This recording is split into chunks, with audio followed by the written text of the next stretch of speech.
of Ramsey Solutions. It's the Ramsey Show, where we help people build wealth, do work that they love, and create amazing relationships. I am Rachel Cruze, hosting this hour with my good friend and co-host of Smart Money Happy Hour, George Kamel, and we will be taking your questions. So give us a call at 888-825-5225. We're talking about your life, your money, your relationships, your career, anything and everything, here to help you out. So first up, we have Ian out of Portland, Oregon. Hey, Ian, welcome to the show. Hi, good afternoon. This is Ian. Thanks for taking my call. Absolutely. So How can we help? I'm in a bit of a juncture in my life where I'm buying purchasing my third house, which will be my primary house since I'm really moving. I have two existing mortgages, and I was wondering what to do with them. The two options that have come up in my mind is, one, I can have pay both these mortgages off because I have enough savings to pay them off, and subsequently have renters pay my primary / third mortgage. That way I lose, I kind of get rid of two mortgages and I just have one primary mortgage. That's sort of the foreseeable advantage I have. The option B is I leave the two long-term renters in my two existing mortgages, properties, and then I pay myself for the third mortgage.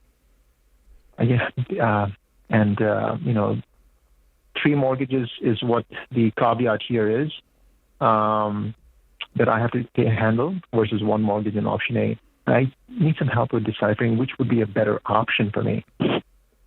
Okay. Well, if I'm in your shoes, I would want my primary mortgage paid off, but I also don't like the risk of having two mortgages sitting out there with renters. And so if I'm in your shoes and you can pay off both mortgages today, I'd rather you leave with one mortgage than multiple.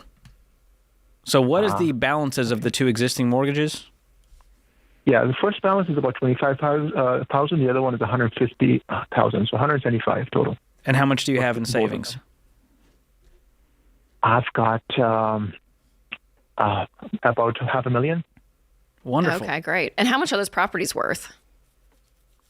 The first property is probably worth about $210 with the $2,500 mortgage. The other one is worth $350. Okay.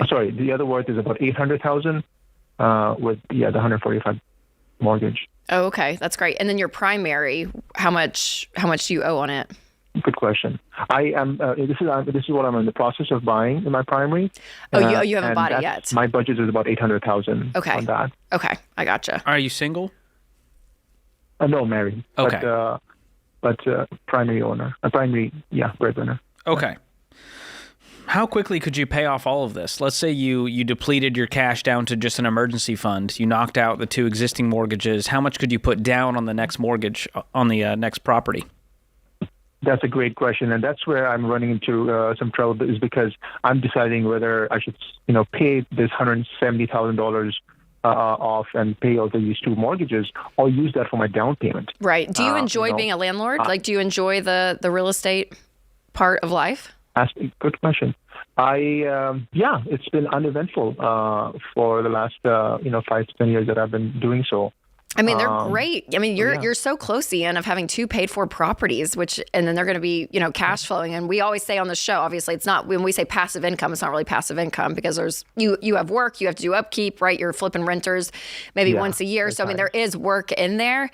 But I do like the idea of, your diversification of having some rental properties, and you're so close to having them paid off, which I think is exceptional. So, and it frees up those payments. What would those payments add up to? Just the principal and interest on both of those properties, if you freed them up? Good question. If I freed them up and I'm getting rental income from both those properties, I could probably get $1,500 from one and maybe $3,000 from another, so $4,500. That's great. And if you then threw all of that onto your new mortgage that you'd be taking on for your primary and knock that out within a few years, I think that's a great plan. Got it. There's not really a baby step for this because of the way you did it. We would say, hey, get your primary paid off, then pay cash for any investment properties. So we're sort of reverse engineering a lot of this, and the ultimate goal is to get you debt-free as quickly as possible. Okay. How much do you make a year, Ian? About $300,000. Okay. $1,000. And the two other properties are near you, driving distance wise. It's not like it's not cross country or anything. Okay. 3 hours maximum. Yeah, and I think I think that's great, Ian. And then if you get 2 years down the road and you hate your primary mortgage so much because you're like, oh my gosh, I just want to pay it off, then sell one of the rentals and pay it off. Yeah, or you can just leave it in that baby step 6. So with the caveat, another caveat with this foreseeing is that if I use my savings to pay off the first two pay off the first two mortgages, I am going to now have very little money for down payment for my third mortgage / primary mortgage. And given the interest rate right now for mortgages, I feel like I might not have much sort of leverage to kind of decrease the interest rate, because my down payment will be low. Right, so that's the downside, Ian. Is that an acceptable risk?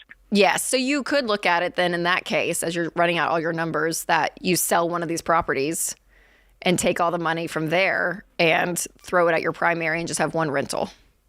Because either way, you're going to have a mortgage on this new property. Yeah, because you don't have enough to do cash. Want it. Yeah.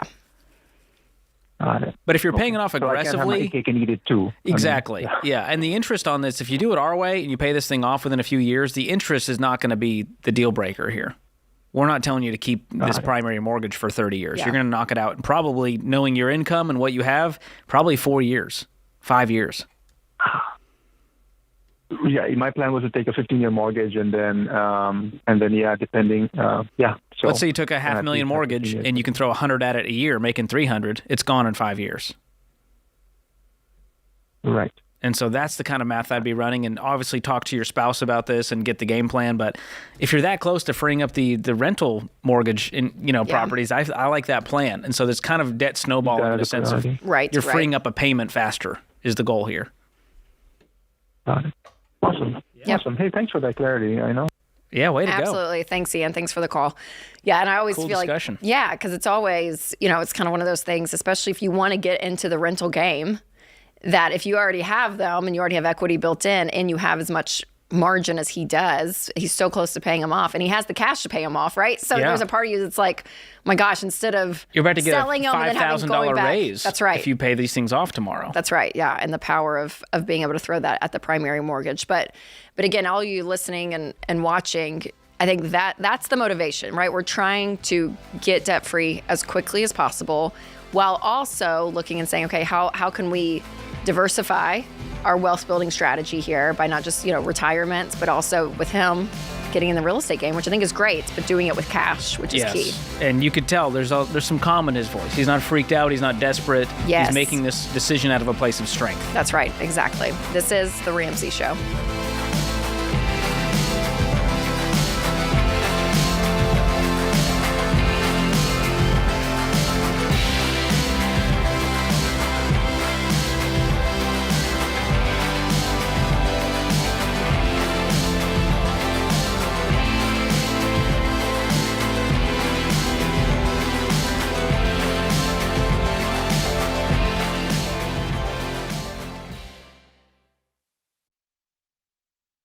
Hey guys, it's Rachel Cruze here to tell you about a faith-based alternative to health insurance that can make healthcare more affordable. Christian Healthcare Ministries.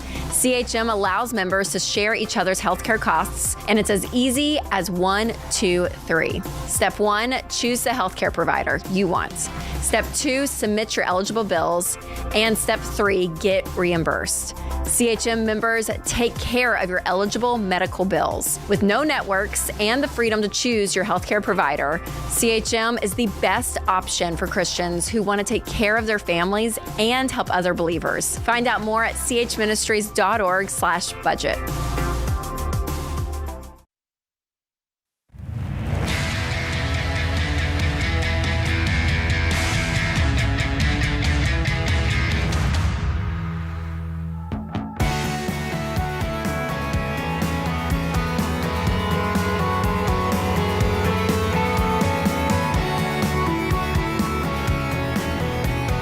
Welcome back to the Ramsey Show. I'm Rachel Cruze, hosting today with George Kamel. And George, I'm hitting the road this week. I'm going again back out. I know, for my new kids book. I'm glad for where I am. I'll be in Atlanta, you guys, on Friday from 1 to 2 o'clock at the Barnes & Noble in, I think it's called Mansell Crossing. Mansell Crossing. How did you know that? Alpharetta, are you from Georgia? No, we've been pitching this all week. Go see Rachel. Go see Rachel. Well, you memorized your tour stops. That's amazing. Okay, so I'll be there Friday. And remember, you have a manicure tomorrow at 3. That would be next level. He's like my assistant, knows my schedule. I'd be great. But yeah, if you're in Atlanta, come say hi from 1 to 2 on Friday. We'll be there. All right, next up we have Haley in Ontario, Canada. Hey, Haley, welcome to the show. Hi, thank you for having me. Yes, absolutely. How can we help? So, my spouse and I, back in July of 2021, we purchased an investment property, and we put a $100,000 deposit down, and that was when the COVID interest rates had gone right down. And in Canada, they're right back up. I don't know how it is in the States, but we're looking at our closing date coming up in 2 months, and we don't know if we can afford this. Was the financing already approved? No. So we did sit down with our bank, and essentially, I think if we sold our current home, we would be able to get the mortgage. But my predicament is that even if we do get approved for a mortgage, we're looking at a $5,000 plus mortgage per month. And we've been looking at different avenues, potentially renting, but in that area, the likelihood of someone renting over $3,500 is very slim. And so we would still be having money coming out of our pocket.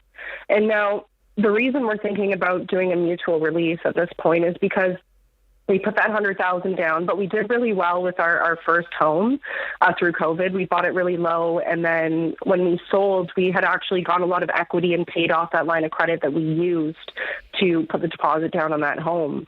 And I just don't know if it's worth it to jeopardize and try and push this mortgage through. Also, my spouse is military, so he's currently posted to where we are, and I don't even know how the moving predicament would work. So have you guys been building for that long? Yeah, the builder was very delayed. Through COVID, they stopped a lot of the building, and it's been ongoing for a long time. Okay, was it a custom build, or was it one that was within a development and you pick a floor plan kind of thing? It was in a development. Okay. What does the contract say? Because you signed the purchase agreement. Have you talked to the builder about what it would look like to back out? So we did ask them about a mutual release. Essentially, if we did back out, we would be forfeiting our $100,000 deposit. Yeah. So that would be sort of the stupid tax, I guess. Yeah, and how much would the full mortgage be if you did go forward? I'm just curious how much the house is. We originally purchased for about 1.1, and with $100,000, it would be about $1 million mortgage. Okay. So you were going to put nothing down? Well, if we were looking at the option of renting, if we sold our current house, we have enough equity that we could probably get the mortgage down to about $700,000. Why wouldn't you sell your current house? My husband's military, and he's posted here, so it would be so many loopholes and jump throughs. Like, he might not even be able to move, so we might have to. But then why were you getting this new house? Because we didn't realize that he would be posted out at that time. We were posted to that base, and so this was back in 21. This is about 3 years later now. So. And also, too, we thought with the interest rates, honestly, we weren't thinking ahead. With the interest rates at that point, it was affordable. Right. Haley, how are you guys financially overall? Do you have savings? Do you guys have debt? Our debt is paid. Like, we don't really have any debt. We have some equity in our home. My husband's, military serving right now. He makes about $80K a year. I've retired from the military. I got injured. I'm getting an income replacement benefit of about $50K a year. So total income is about $130,000. Okay. Do you guys have money saved? Other than whatever we have in equity, no. Okay. I'm just trying to figure out how big this $100,000. I don't see a world where you guys could have afforded $1 million home, regardless of what interest rates were doing. I think you guys weren't thinking through this and got a little starry-eyed at what a new build would be, and life happened. I agree. And you cannot keep both. There's no world where you keep both of these properties. Absolutely. So if you're going to make this move and not lose your $100,000, you need to sell the property, save up as much as you can until this build is done, and minimize the mortgage as much as possible. And you might not even be able to stay in it that long. Because it sounds like it's true. unsustainable. You guys barely make $5,000 a month. Yeah, it's not sustainable. Yeah, I don't think you guys can do it. I don't think you can. What's your mortgage now? My mortgage, well, they just increased it because we had a variable rate. It's about $3,000. It was. You're barely 2,000. covering the mortgage now. What's the take-home pay? I'm sorry? What's your take-home pay every month between you and your husband? Gosh. I don't even know. Like, my husband does the finances, so... My guess is about $6,000, and half of it is taken up by your mortgage. Yeah, net it would probably be around there. And I'm more on the side of mutually releasing. It doesn't immediately affect us. With regards to losing $100,000, it sucks. But I just wanted, I guess, your advice and kind of clarification on that before I move ahead. I mean, it is a lot of money and it is a big deal. Yeah. I mean, almost, I would. I don't think you have an option. I think you have to release it and lose $100K. Yeah, I mean, I think that's a better option than going into $1 million house that you guys can't afford the mortgage. That the mortgage payment is basically what you're bringing in every month. I mean, you'd foreclose on it within months. Yeah, that's not ideal. I know, and we have children. I don't want to jeopardize that. Yeah. Like, his parents have offered, because they have multiple properties, offered to sell one of their properties, but at the same time, we don't want to. We don't want to be indebted to them. That's right. No. I would keep this clean. I think this is a decision. Was the $100,000, was it cash, Haley, or did you guys take out a loan for that? So we did it originally on our first residence that we had purchased. It was our first home, and we had purchased it for about $500,000. And then when we sold for $9 million. But we had taken out a home equity line of credit, but that is paid off. There's no debt owing towards that. Okay, so the $100,000, it'll just be gone. It's not debt that you have to repay. No. So my husband just told me, he said our income is $89.07 per month. Okay, that's better. Yes. For your $3,000 mortgage. Net. So that's net. So that's a third of your take-home pay, which is a lot, but it's not, going to crush you financially. So I would just stay put where you are and mutually release this, lose the $100K, and learn from it. Yeah, it's a tough learning lesson, but I definitely needed to hear that, so I appreciate your help. Yeah, absolutely. Sorry you're going through it. That's not a fun thing to deal with. And for anyone watching out there who's military or they move around a lot, this is why we tell people it's okay to rent. It's okay to stay put. Don't feel like you have to go get a house because people are telling you got to get a house, you got to get a house. And obviously their situation's different, but it's one of the risks you take. For sure. With new builds, with mortgages, you don't know where you're going to end up and what life is going to be like. And that's one reason, our house purchasing formula at Ramsey is pretty conservative and people, they don't like it very often. But this is one of the reasons why, too, is like we just know life happens. And if so much of your income is being taken up by your mortgage or what you think life will be like when you're doing a build that's 2, 3, 4 years long, you just have to be realistic about it. And so, and also, too, I think when you have information and you have facts, you're able to make wiser decisions. And so that's one thing, too. And this isn't to harp on Haley by any means, but she was like, I'm not sure my husband takes care of the finances, which happens a lot too in families. But if you're married, you guys, you together need to be making these decisions, meaning both of you need to know the facts, both of you, because you both bring a perspective to the table, right? Haley could have, if she, maybe she had more information, she could have said something that maybe would have directed a different decision. I mean, I don't know, but that's why it's important that's the beautiful thing about being married is that you have two people in these big decision-making processes, but you both have to have the facts and understand what's going on. And then sometimes you make a decision and you pay the stupid tax, which is what we say, but we'd rather do that, honestly, than go into $1 million home that the mortgage is eating up close to 75% of their income. So I'm glad you guys called, Haley. Good luck. And again, I'm so sorry. So sorry this is the situation. This is The Ramsey Show.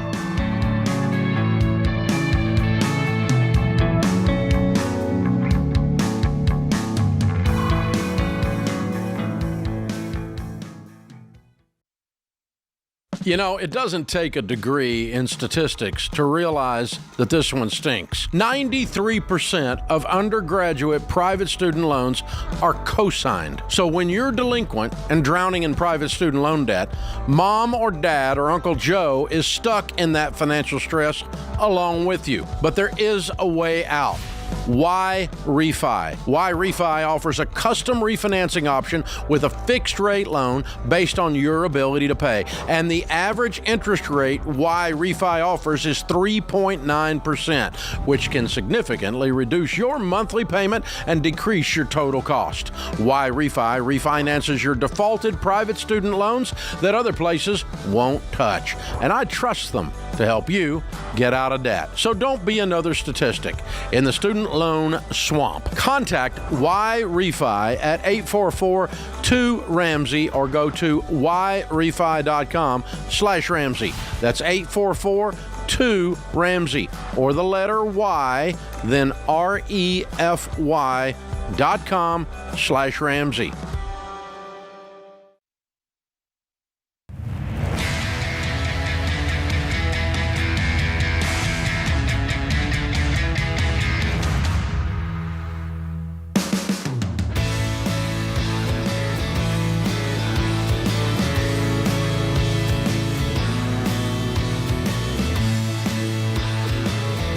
Welcome back to the Ramsey Show. So, George, some fun things that we do here at Ramsey is we put on some pretty incredible events. That's true. I've been to other events. Ours stand out among the rest. Great. And actually, there's a group of them right now in Dallas for the Entre Leadership Summit. That's right. Thousands of business owners and leaders out there learning from the best. In real time right now. They're there in Dallas. But what we're going to talk about is the Total Money Makeover weekend. So this is May 10th and 11th. And this is an event to help you create healthy money habits when it comes to your finances, and the idea that your habits are so key because it's just your knee-jerk reaction on how you handle money and how do you start implementing those. So we're going to cover everything, though, from how to get out of debt, how to create a budget with every dollar, how to communicate with your spouse more effectively, how to ease your anxiety around money, how to invest, how to build wealth. I mean, we're covering all the bases. So again, this is the ultimate motivator, and it's going to be really fun. And George and I, we're actually going to do a live taping of Smart Money Happy Hour. I think it's the third time we'll be doing this. You just read my mind. That's exactly what I was about to say. I think it's the third time, and It's always so fun. They say that's the charm. Third time's the charm. It's going to be the best Smart Money Happy Hour. We have recording. A good time with the live crowds. That's right.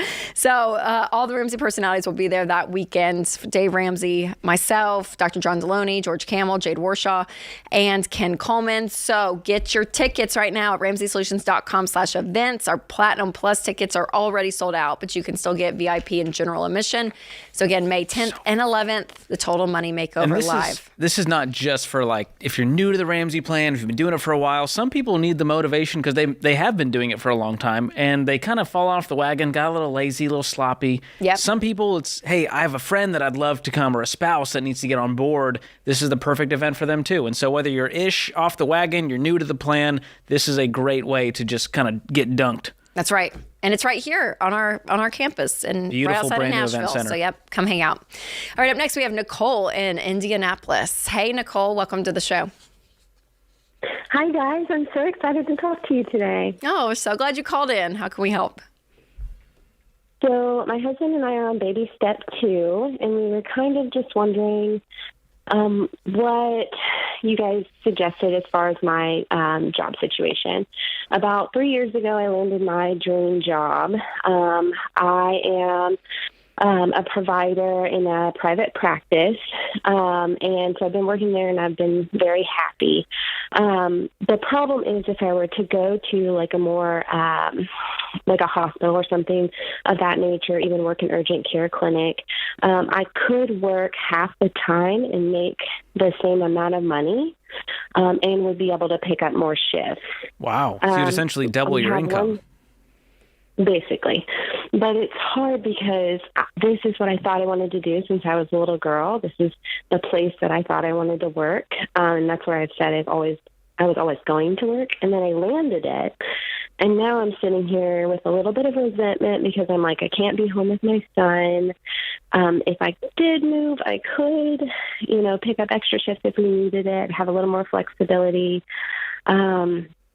So I just don't know. I'm kind of in this weird place where I had this dream, I achieved it, and now I have a kid, and so it looks a little different. And I just kind of wanted to hear your thoughts. We do have together. We have $85,000 in student loan debt. Okay, that you guys are working. How much are you making now? Yeah. Total together, we're making $195K. How much is yours out of that? So I make about 95. Okay, and you could be making 95, working half the amount of time that you're working. With more flexibility. Yeah, it would. Yeah, it would be 2 12-hour shifts. I work 4 days a week now, and one of those is a 12-hour shift. Okay, wow. I mean, do you think you would enjoy it? Like, is there a part of you that is still, you're working with people and helping them in that way? Or do you think, are you like, oh my God, I'm going to be miserable if I take this? I mean, I think that it's definitely going to be harder work for sure. But we're still kind of essentially doing the same thing. I do enjoy sick volume, which is what I would be doing. Yeah. I mean, honestly, Nicole, I would take it. I understand the idea of a dream. I mean, if it was your dream job that you're in now and what you're going to be doing is so vastly different than your dream job, you're doing something completely, that is not anywhere near what you were doing, then I would say, okay, let's back up because we want to make sure Nicole's enjoying her work. But it's in the same realm. Do you know what I mean? Like, you'll still be able to be with people. And I think the flexibility aspect is huge. And especially if you're a mom with a little one and that, that part of your heart is being tugged in that way too. And you're making the same amount of money with the upside of even, maybe once a month taking on, 2 shifts or something. There's a lot of upside in my opinion. And I think too, we hold on to a dream sometimes and you get to the reality of it and you're like, well, I may have to make a different decision. I don't want you to be miserable in your new job, but sometimes, I don't know, I feel like some people, they go into a job, they're like, oh my gosh, my dream job's to be in marketing or whatever it is. And then they get there and they're like, okay, then maybe this isn't exactly maybe what I. Yeah, it's okay for that to shift and change right. as you got married and had kids, and it's okay for your dream job is one part of your dream life. And I think your dream life now looks different because that looks like being home more with your kid and having a little more flexibility. Yeah. So I think that you kind of have to grieve and celebrate the fact that you accomplished your dream. You did it. And now life has changed and you have a different dream. And guess what? You'll probably have a different dream 5 years from now. So this decision is not fatal. There's maybe another job down the line. And so life is never linear as we want it to be. It's got some twists and turns, and this is a twist. And I think it's a blessing and, 90% of the way, and 10% you're going to miss this, and you'll have to move on from it in a way. But I think it's the right move for your family right now.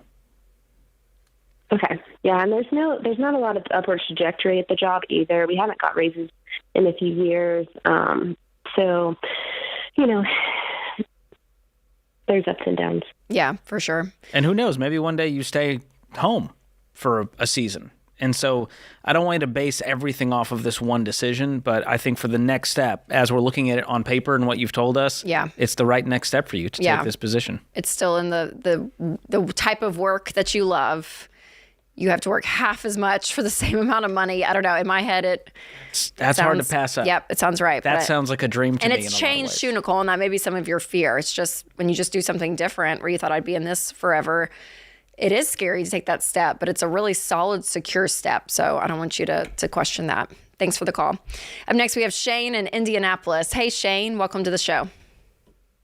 Hi, how are you? Doing well. How can we help? Okay, so I want a car. I can't afford it. It's fine. I don't have any debt. I have some money in the bank. I have 3 kids. This might be a fast phone call. So I've had issues buying things that I want. When I need something, I can pull the trigger. When I want something, I hold off. So I'm looking at buying a more interactive, like manual car for myself. I've been working for 20 years. I got 3 kids. I really take care of them. They live at home with me. And the cars I'm looking at are between 40 and 80 grand. So I don't know whether information you guys need. What's your household income? My income is over $120 a year. And what cars do you have now, and what are they worth? I have an old Suburban, probably only worth $3,500, and a couple work vans. I own a small company with a few employees. Okay. So, but your personal car is that Suburban. Yeah, and it gets the kids around all their sports and everything. Yeah. I'm just, I've been working for a long time, kind of want something for myself. So our kind of rule of thumb, Shane, is anything with wheels and motors, we don't want to be more than half of your annual income. And so, So for you, that's about $60K is the top if you add everything up. Yep. So I would look at, but if you have the cash, you have, $50,000 if you wanted to do this. All right. Yeah, like I said, it might be a quick phone call. Yeah, but do you have the cash, Shane? You have $50,000 today to spend on it, and you're okay losing that money because it's a toy. It's going to go down in value, and you got to be okay with that.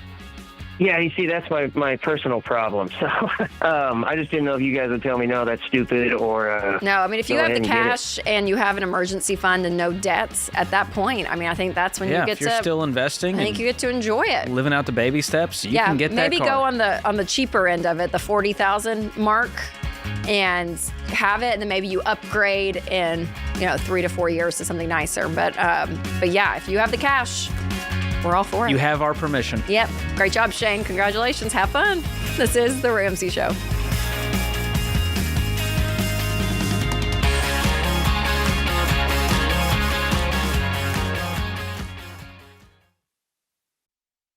Statistics show that half of Americans don't have enough life insurance, or they don't have any at all. I don't understand this, John. Why don't people want to take care of their family? They think they're going to die or something? Well, I used to be one of those guys, I didn't even think about it. And one of my buddies said, hey, the only reason to not have life insurance is if you hate your wife and kids. And I immediately went and got term life insurance. That's a gut punch. And, you're telling me, and for decades, Dave, I've sat across people who've lost a spouse. They've lost somebody important to them. Me too. They don't know what to do next. Me too. I mean, you're going to have a crisis here. And, you got two options while you're sitting and talking to a young widow. She's concerned about how she's going to invest all this money properly and not mess this up, or she's concerned how she's going to eat tomorrow. That's exactly These are the right. two options. And take care of your dadgum family, man. Term life insurance can replace income, pay off debts, cover funeral expenses, so your family can actually have the opportunity to just be sad. Yeah. To just miss you. That's exactly what it's supposed to be. It's saying I love you to your family. Term life insurance.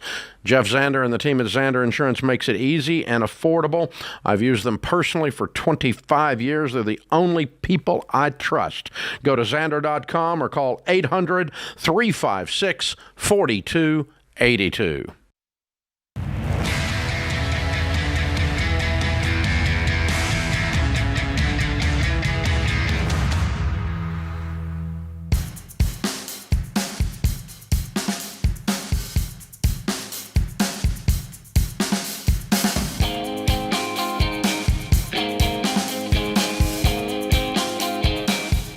Welcome back to The Ramsey Show. One of the best ways to spread the word we have found is not just in marketing, George. It is word of mouth. It's you guys sharing the show on your social media, sending clips to your friends and your family, and just really getting the word out that way. So we really, really do appreciate it. So make sure you do that. Leave a review, subscribe to our channels, podcasts, YouTube, and yeah, we really appreciate it. The show, it's grown so much, which we're so thankful for, and it's a lot because of you guys, and we want to help give content into the world that is positive and instructional and inspirational. So that is what It's your way to give back. This show is all about.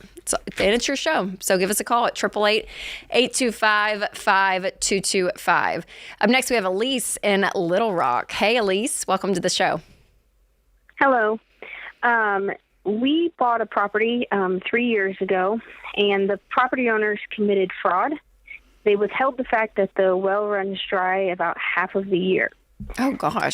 Feels like a problem. It will cost $24,000 to drill a new well, or $30,000 to bring in city water. My husband wants to spend our emergency fund on the well, but I don't think it's an emergency because we've lived with it for 3 years. We spend about $80 a month on laundry, and we're debt-free besides the mortgage. My husband works full-time and makes $60,000 a year. The other option is we could buy an old well drilling rig for $4,800, but we don't know if there's any major issues with it. And then we could buy a brand new well drilling rig for $22,000. We have $11,000 in our emergency fund, but once it's fully funded, it will be $18,000. So you don't have the money to cover this anyways, even with the emergency fund, if you did the the 24K or 30K option. That's right. And nothing in was there a lawsuit because of the fraud? Anything legally that they had to pay you guys because they didn't disclose it? We are still in the process, but we do not believe that we will probably win the case. We don't believe we will get the money to cover it. Why? Because we believe that she doesn't have the money to pay us back for it. Okay. Okay, so how long, Elise, would it take you guys to save up the extra $13,000 to make this a possibility for a $24,000 fix? We have saved about $11,000 in the last 4 or 5 months. Okay. So it'll take us another 6 months probably. Okay, to do that. And you don't want to do that. That's not... Because you're good with how you guys are functioning now. Because I mean, I guess if the well runs dry, do you guys have water? I mean, like what does life look like on the? Is this Little House on the Prairie? How does this work? Well, I do laundry at the laundromat. I can only do 1 load of dishes a day, and then Lisa, it kind of sounds miserable. Is it? It is. It's very miserable. Okay, yeah. I would probably save I up would and get categorize this as an emergency. Yeah, this is kind of a necessity. You know, your 4 walls, food, It's shelter, not life or utilities, death, but transformation. it's pretty close. Well, I'm worried that if we spend our emergency fund on this, another emergency will pop up, and then we have no money. Well, that's always a risk. Most emergencies, for the most part, you're able to get by with a couple of $1,000s. So maybe you guys save $28,000, have $4,000 left over just for a little bit of cushion, and that'll be a few extra months, right? So maybe you give yourself a deadline and say, okay, but in 8 months we're gonna fix this well issue, do it, and still have some cash left over, and then keep saving. Because sometimes when stuff comes up, I mean, just like this is a great example. You know, yes, we would consider this emergency, or people have a tire goes flat, or you can fix that for less than $4,000. I hope but so. Yeah, but like a roof or heating and air, things that are like really, really, really expensive, usually you can buy some time and be able to save month to month. That's what I'm wondering. Is there a temporary fix? Let's say you bought the used rig. Do you guys know how to do this yourselves, or will you still pay someone to actually do the work? We could do it ourselves. Wow. If you feel capable. Are you guys, like, do you know how to, like, is that something that's like, oh yeah, that's a totally possibility, and your husband's like, yep, for sure? That just seems complicated. Yes, we could for sure do it, and we have a friend that has actually built a well drilling system in the past. Okay. Then I feel like you go this route for now. Yeah, why wouldn't you do that route? It just makes me nervous to buy something that we're not positive would work. And why wouldn't it work? Just because it's a used old, it's a 1980 truck that has an old well drilling rig that hasn't worked. Can you test it somehow? Yes. Or have someone inspect it? Are there other ones out there that you guys can rent for a month? We cannot. I've looked everywhere. There's no well drilling rigs for rent. You'd have to buy either a new, or you'd have to find a used one somewhere. And most of them aren't big enough because we are drilling through rock. And most of the ones that you would buy for $20,000 would drill through sand or gravel, not solid rock. Okay. Not big. I feel like George and I are probably not beyond our pay grade talk about drilling wells. I know. But if I was in your shoes and I felt comfortable and capable, I would inspect it, make sure it's mechanically sound, and buy the used one, because that's what you can afford right now. And later on, if that buys you time even to save up $24,000 to do it officially or get the city water, I would do that down the line. But for now, I'm willing to drop $5,000 to see if we can fix this problem and remedy it, even for a year or two. And it's only $2,400, right? You said $4,800 for the used one? There's a used one for $4,800. Oh, for $4,800. Okay. Talk them down to $4,000. Negotiate them down and see if you can get this thing going. Because there's not a lot of buyers, because apparently there's not a lot of ones out there. And maybe you can sell it once you're done with it and make some money back out of it, right?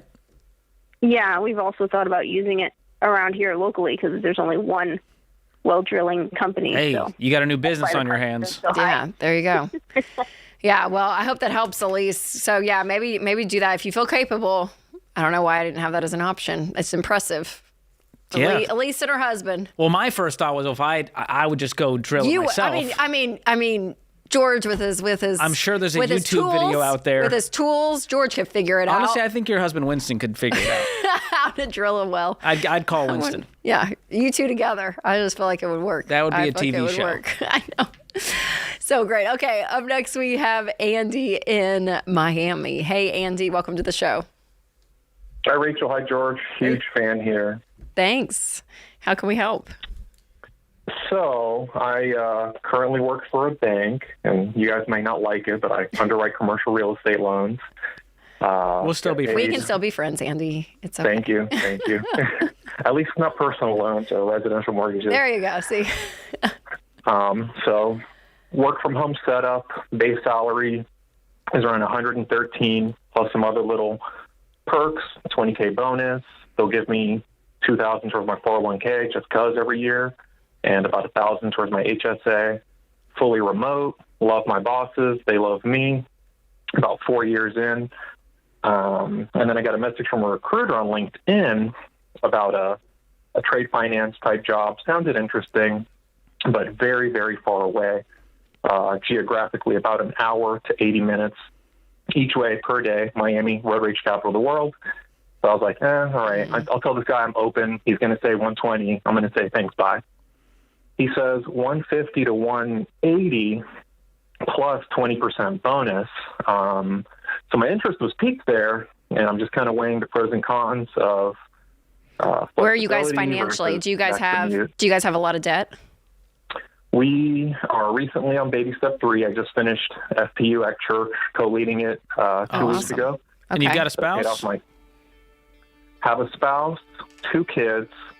This is a move. May not be done with the children. Yeah. Mother-in-law, who's been a huge help, is about 2 miles away. Oh, man, that's tough. Okay.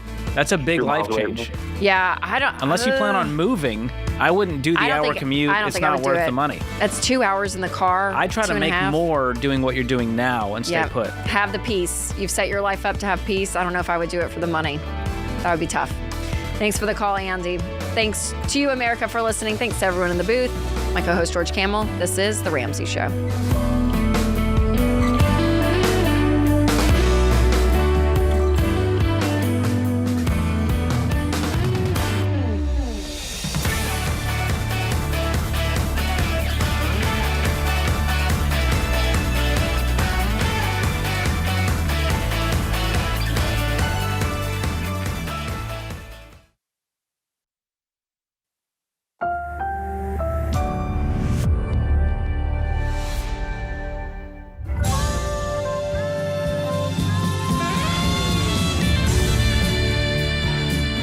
Live from the headquarters of Ramsey Solutions, it's The Ramsey Show, where we help people build wealth, do work that they love, and create amazing relationships.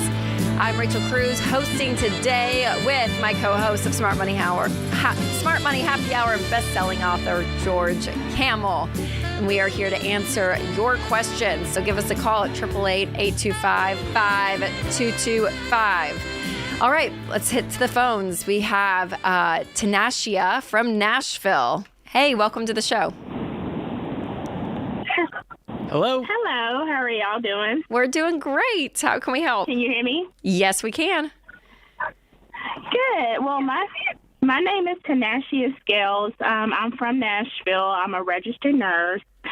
I recently moved back in with my parents and moving out of my townhome because I've been renting for 6 years. I have a 1-year-old daughter, single mom, and I took a travel contract here in Jackson, Tennessee to save up more and to just get my debt paid off because, like, as of now, I'm in student loan debt and also credit card.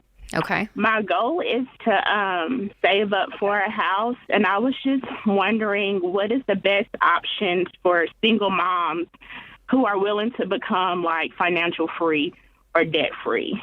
How much debt do you have? Having one stream of income. Woo. So how much debt do you have total? My student loan, 71. Okay. Total is 95. So the rest is in credit cards? I did the math on it real good. Like, Car note, student loans, and credit cards, I want to say like $10,000. And the rest is on the car. So you got about $14,000 on the car loan, $10,000 on credit cards, $71,000 on student loans? Yes. Okay. And what's your income? Yes, sir. My income is $75 an hour. $75 an hour? And is that temporary? I bring home like, I'm contract, so I'm internal. I'm not on like a travel nurse assignment, so I'm internal, so it's longevity. Oh, okay, good. So are you making like $150K a year? Is this Yes, full time? sir. Is this 40 hours a week at $75 an hour? It's part-time, but we've been pulling full-time hours because they've been so short of staff. Okay. So we'll call it around we six can figures. Work. Yes, sir. Okay. Well, here's the key. I want you to become a homeowner again, but I don't want the home to own you. And so regardless whether you're a single mom or not, obviously you got a lot more on your plate with a 1-year-old and childcare and all of that. But as far as the plan, it doesn't change. We want you to become completely debt-free, then get a fully funded emergency fund, then start saving up for your next house. Yeah, if you got on a really, really tight budget, considering you're now living with your parents, are you paying rent or are they letting you live there for free? Let me live there for free. Okay. I'm so burnt out on renting. Yeah, no, you're great. You're great. I've been renting I'm for just 7 thinking. years, I'm just trying to figure out for you the amount of money you bring home per month, since you don't have a big expense like rent, which is great. Because could you throw $50K at your debt a year? Be done in 2 years. That's right. How much could you put towards your debt? Because if you're making $100,000. I mean, you could, without a housing expense, there's a good chance you could throw exactly what George just said, $50,000 a year, and be completely debt free in 2 years, and then keep at that, right? Keep at that same motivation to get an emergency fund and some savings, and then save up for a down payment for maybe a condo or a townhome. You don't need anything, crazy big. It's just, you and your daughter, and that's what it would look like. But I think you're still probably 4 to 5 years out on that plan. But yeah, take this time. Like you said, you're burnt out. That's okay. Take some breathing room, but take advantage of this financially. Don't let this time where you don't have a big expense like rent go past you. I mean, really focusing on where every single dollar of your income is going. So if you stay on the line, Christian and Taylor, they're going to pick up, and we want to give you every dollar premium. This is our budgeting app that will connect to your bank account. And in the app, you're going to be able to not only learn how to actually, sit there and do a zero-based budget, because it teaches you really well how to do that. But the point there is to be really, really intentional with every single dollar, because even when you're exhausted, sometimes in that exhaustion state emotionally, you can kind of be like, oh, I don't want to do any type of work. I don't want to be intentional in anything because I'm just so tired. And then you look up and it's been 4 months and you're like, oh my gosh, I could have put money away and I just haven't been planning. So I think the key here is to stay motivated with the amount of money you're making, because you're making great money, which is awesome. Yeah, and that debt snowball, when you make that every dollar budget, you're going to list out all of your debt payments and all the minimums, and it's going to show you exactly how to lay them out. So list them out individually, attack the smallest one with a vengeance, put minimums on the rest, and you'll start to see that progress. Yep, that's right. So thanks so much for the call. I hope that's helpful, and you're doing a great job. I mean, you're making great money. That's the key, is again, a big shovel. Yes, that you're able to attack this. All right, up next we have Monica in Philadelphia. Hey, Monica, welcome to the show. Hello, thank you for having me. So I'm a single mom in Philadelphia. I'm currently debt-free. I'm on baby step number 6.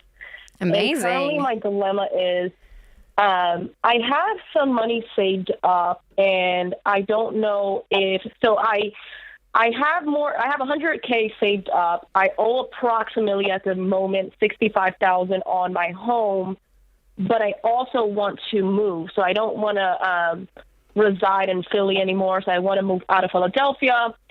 However, on top of that, my mother inherited a house that she can't afford to pay inheritance tax on.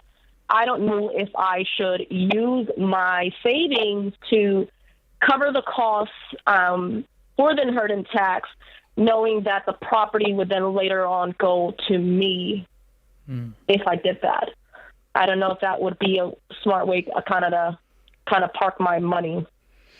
Yeah, I hesitate to do that. I just know how much change happens. And by the time this house gets past you, you may not even want it anymore, right? There may be a situation where you may not even want to live in it. And of course, you could sell it and obviously get the proceeds from that, which is great. But there's a part of me that I would use your money for your life. And I think that you're so close to paying off your house, which is incredible.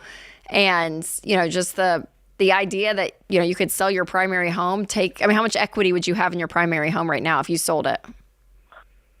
I would think maybe 100,000, maybe. Okay, so it's worth about 165,000, the house? Yeah, that's what I believe okay. It's worth. And what's the inheritance tax? How much and when is it due? Well, and that's the thing. I don't actually know what that tax bill is like because my mother can't afford it, and she hasn't really done anything with it. She has hopes that she would leave it to initially to my siblings and I, but no one can honestly take on the tax bill except myself. So I'm the only one that can entertain it in a sense. Well, I'm worried your mom can't afford this house long term, and it may not be the right spot for her. Well, right. Now, she has resided in that home she was a caregiver for my uncle that then passed away and left her the house. So to my understanding, she would be able to live out the house. Okay. Yep. Sorry, Monica. We have a hard out right now. We have to go. I'm sorry. But yeah, I would keep your money and your savings for you. I wouldn't go and try to deal with this house and multiple siblings and all of it. This is The Ramsey Show.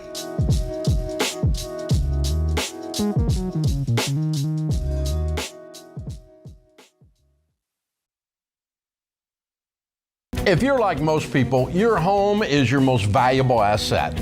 And when you want to make improvements, it can feel like everything costs too much or takes too long. But something as simple as custom window coverings from Blinds.com can completely change your space and add value to your home.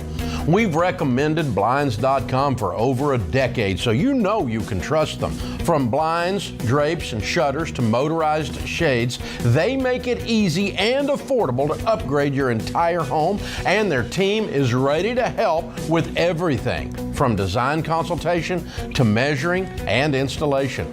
Plus, there are never any misleading quotes or hidden fees. Everything's backed by their 100% satisfaction guarantee, and shipping is always free. See why Blinds.com is the #1 online retailer of custom window coverings. Visit Blinds.com to get up to 45% off. That's Blinds.com. Rules and restrictions may apply.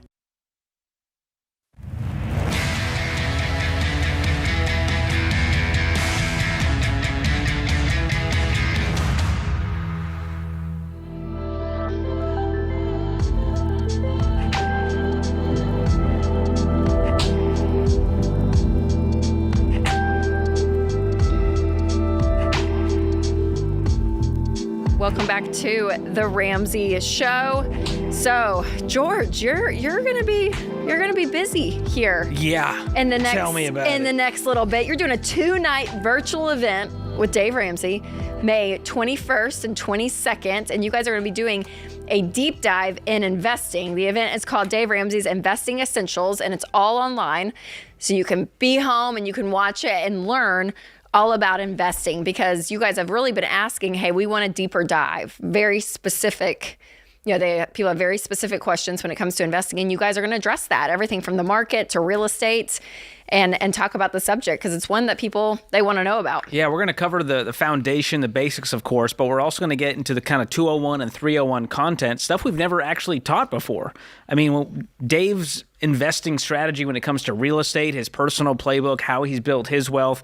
What I've done is sort of the everyman to go from being broke to millionaire in 10 years. And it's a lot simpler than you think, but there's also some nuanced pieces that we're going to dive into that are really interesting. So this is a very different event. It's virtual. It's online. Dave and I will be live. It's not pre-recorded, but the good news is you can watch it after. Oh, you can? So a lot of I was people getting said, some questions about that. Hey, what if I can't make it those 2 hours? You're going to have access for, I think, about a week. And I think VIP, you have access for 2 weeks. So you'll be able to watch it a few days later if you can't make that specific time on May 21st and 22nd. in the evenings. But this is about 4 hours of content. Tickets are $249. When you think about what you would pay to get investing advice, to work with a coach, that's a great deal for the value you're getting and how it could set you up for your future. For sure. So go to RamseySolutions.com/events and get your tickets for Dave Ramsey's Investing Essentials event, all online with our very own George Kamel in the mix, which always will make it more fun. Always more fun. That's my job, is to pull that out of Dave. Pull the fun out of Dave as he's getting to the weeds. If he gets cranky, you just say, Dave, come on, this is fun. I know how to push his button. I'll just be like, I drive a Tesla, Dave. And he's like, bah, Unbelievable. You kids these days. That's fun. I used to drive uphill both ways in my gasoline car. My diesel. That's what he'd say. Yeah. He loves a diesel. The louder, the better for that generation. I think he's scared of cars that don't make noise. They sneak up on him. Where'd you come from? Didn't hear you coming. All right, let's go to the phones. We have Cassie in Atlanta. Hey, Cassie, welcome to the show. Hey, thank you so much for taking my call. Absolutely. How can we help? So I have a few collections that one of them is equaling about $3,000 that I'm trying to get paid off. It's been on my credit for about a year now. I have a car that I'm struggling a little bit to get paid off. But the biggest thing that's affecting some of my stuff is I have a car loan that was with my ex-husband. I was a co-signer on it, but it's about $45,000. And I really don't know how or what I need to do to try to help my situation and get that off.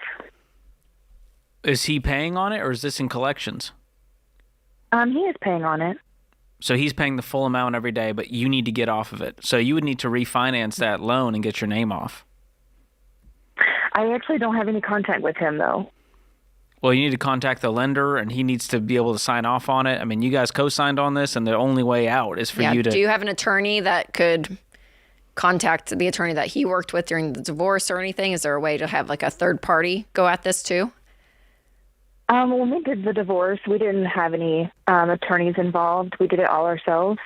But that was my next step, is if I didn't have any way of trying to figure out how to get out of it, I was going to look at getting an attorney.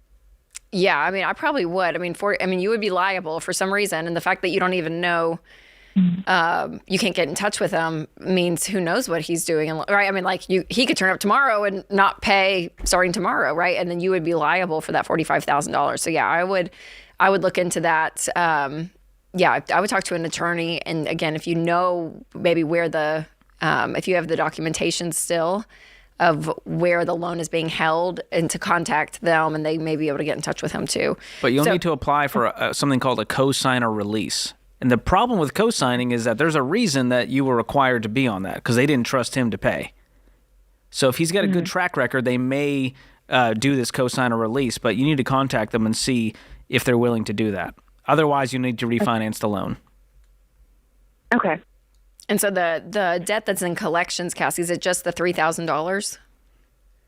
Yeah, so the in collections is $3,000, and I was making payments on it before, but then I stopped because listening to Dave talk back and forth about not giving them any of my bank information, I closed that bank account. But I have been trying to listen and see of ways to get things settled. But the collections is kind of new still, so I wasn't sure if I was able to settle or if it needs to be on my credit for a certain amount of time. They probably won't negotiate or settle much if it's a pretty fresh debt in collections, but you can always try and say, listen, I simply don't have the money, if you truly don't, and say, I'm willing to give you $1,000 if you're willing to settle this, and call it paid in full and get that all in writing. And again, don't give them access to your bank account. You can write them a money order, a cashier's check, something like that. Okay. But they may not be willing to. And if you have the money, just go ahead and get it out of your life. Yeah. Do you have any savings, Cassie? Yeah, I do have my $1,000 emergency savings. Okay, that's great. So you have the $3,000 in collections, and then what else besides the car with your ex-husband? With him having that car, I had to get my own car. Okay. I am pretty upside down with it. So I bought the car February of last year at a buy here, pay here, and bought the car for $15,000, not thinking anything of it. I did the Kelley Blue Book to see what the value of my car was, and it's only worth $5,000, and I still owe $12,000. Oh man! What's the interest rate on this? 18%. Oh, man. Okay. I hate those places so much. I know. How much money do you make, Cassie? About $53,000 a year. Okay. Well, if you can get out of this cosign loan, knock out the collections, and just leave you with that $12K car loan, we can knock this out within the year. You can be in a very different place even 6 months and from do you now. have the ability to get a side hustle, like at night, maybe like three nights a week? I work pretty late some nights during the week, but I have been looking to try to find something on the weekend for sure. Okay. Yeah, I would do that, honestly, because even with $53,000, I would want to up that while you're doing this. I think that'll just give you some power. And it's really encouraging. I was where were we? I think it was Dallas last week, and had an Uber to the airport. We started talking to him, and he does it on the side. He's like, yeah, I work. I can't remember how many days, but he brings in $1,000 a month extra. He's like, and it wasn't just doing it for fun. Yeah, and it wasn't this, crazy amount of hours. I wish I could remember now, but I think it was like maybe 3 or 4 days. He's like, can I just drive and make $1,000? I'm like, well, that's awesome. A week. So all that to say, or a month. So yeah, I mean, there's some things out there that you really could do to bring in some cash, because I think that's going to help you in all of this too, since all this is a little bit new as you start to navigate it, just to give you some fuel and to see that momentum really start. Have you, awesome. Cassie, have you taken Financial Peace University? I have not. Okay, so if you stay on the line, Christian and Taylor, they're going to pick up, and we're going to give you FPU. So you can do all this online, and it's our 9-lesson course, and it really will give you the basis, what you hear on this show, but in more of a learning format. And with that will be Every Dollar Premium, which is our budgeting app. And that way you can connect that app to your bank account, and you can really know exactly where every dollar is going. You can track your spending in it. There's a paycheck planning tool within it, and it really will help you kind of get this foundation under you as you start this process. Because I really think, yeah, I mean, even though that debt is in collections, to George's point, it's a little bit new, so they may not negotiate. And if they don't, though, it's a good win for you to be like, yeah, I paid off that $3,000, and I'm gonna keep moving forward. Yeah, and if you can do it a lump sum, they'll usually take it down a notch, but make sure you get it in writing. Yes, because these people can be scummy. That's right. Yeah. Sometimes when you get stressed out and kind of weighed down with the emotion, it helps to look at the math and go, okay, if I can find $2,000 a month in this budget, I can be debt free in 6 months. Yes. Sometimes that basic math actually gives you hope when you see a way out, instead of going, oh, this is going to be years of paying it off. Not if you do it our way. That's right. Yep. You're able to look out and see. Dr. John Deloney always says that facts are your friends. And they are. When you're able to see a plan, it does give you that power and that control, which is so key when it comes to your money. So thanks, Cassie, for the call. We are cheering you on. This is The Ramsey Show.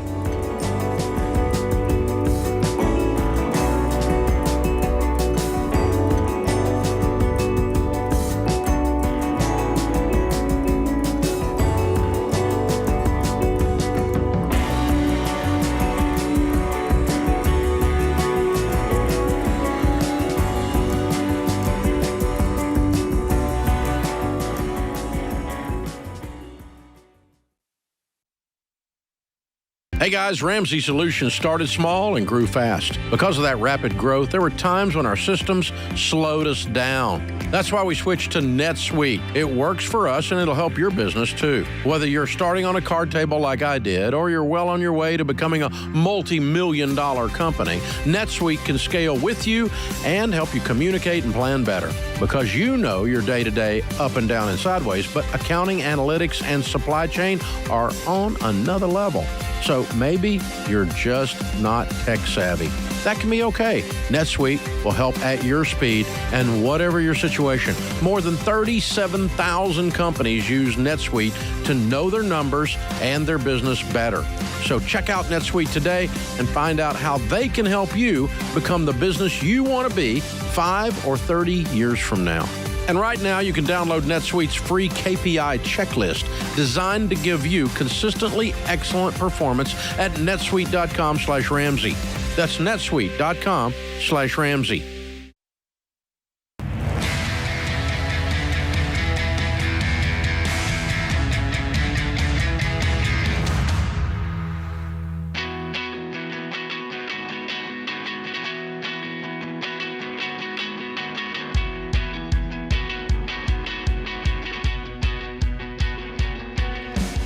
Welcome back, America. We are taking your calls at 888-825-5225. And today's question comes from Spencer in Utah. Here we go. Spencer asks, my social security number was compromised when I was 18. It was caught pretty quickly, and I haven't had any problems since that one incident. I'm 25 now, and I'm wondering if it would be smart to get identity theft protection. I don't know what all that covers, but I'd like to know what I can do to protect myself both now and in the future. That's a good one. Yeah, that's scary, a scary too. thing. I've had identity theft happen when I was 23. You've heard the story many times, Rachel. It's a good one, though. It's a juicy one. You should tell America.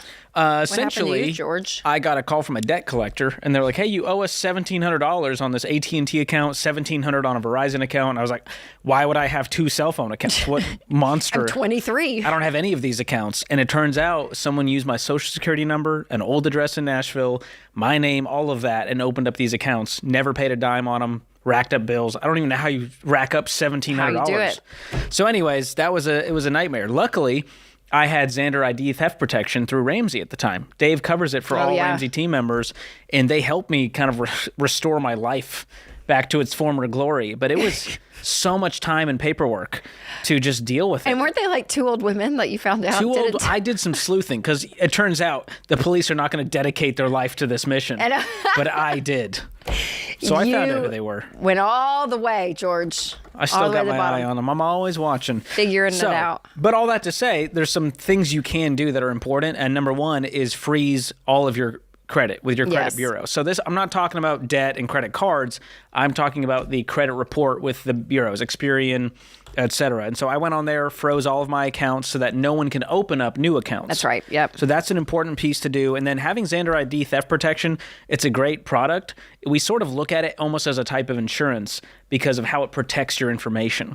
And so they'll notify me and they'll send me an email if any of my information was compromised. They have restoration services to get all of your stuff back and making sure that you're protected. So that's an inexpensive way to protect yourself to start. But at 25, if as long as you're not going into debt, you don't need to open up new accounts, you're going to be fine to just freeze your accounts and, good password protection, all of that. Don't leave your debit card info on a bunch of sites. Just be kind of cautious of where your information is. Yeah, but ID theft, it's so the insurance side of it, it's so inexpensive that it's one of those just to get. You guys can go to xanderinsurance.com because it again, it's not that expensive, and they just take the amount of time that it takes to unravel all of this. If your identity is stolen, it's exhausting, and they do so much of that for you. So it's definitely worth it. So make sure to check it out. Some of the things they cover, home title monitoring, up to $2 million for stolen funds and expenses, personal and financial monitoring, VPN encryption, antivirus,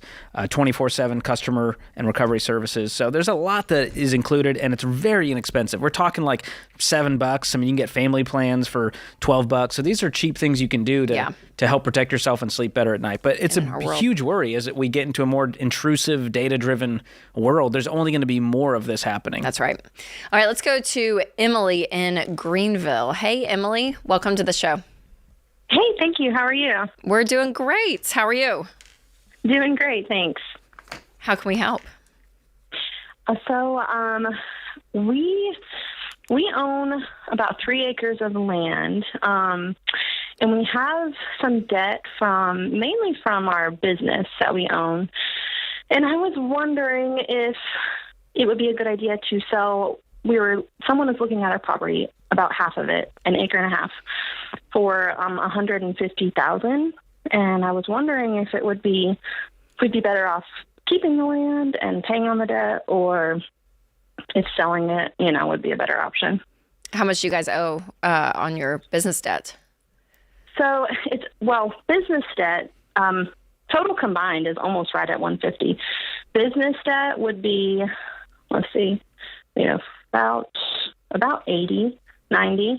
Okay, and what's the other debt? So $20,000 is the land that we have. Okay, we owe $20,000, and then the other is student loans and credit card debt. Okay, and so that's about $50,000. That includes all of that. Let me add it up. So it's 40 plus 40, so that's 80 plus 20 is 110. So 140. is what we owe total. So selling this 1.5 acres would clear all of your debt and give you partially an emergency fund. Yes. How much do you guys make a year? So our gross is a lot more than what we actually pocket. Well, what do you guys bring home a year? We bring home about 90. Okay. Yeah, so. What were you going to use this land for if you didn't sell it? So we don't actually use it for anything. We live on some of it, and then we have, the other half. We don't really do anything with it. We did want to eventually build, because right now we actually just have a modular home that we live in that was actually given to us for free, but we had to remodel it. So we don't have a loan on that really so much. But you could build on the remaining land that you would keep and still be happy and fine? Yes, we would probably just move this modular home or sell it, move it out, and then build our house.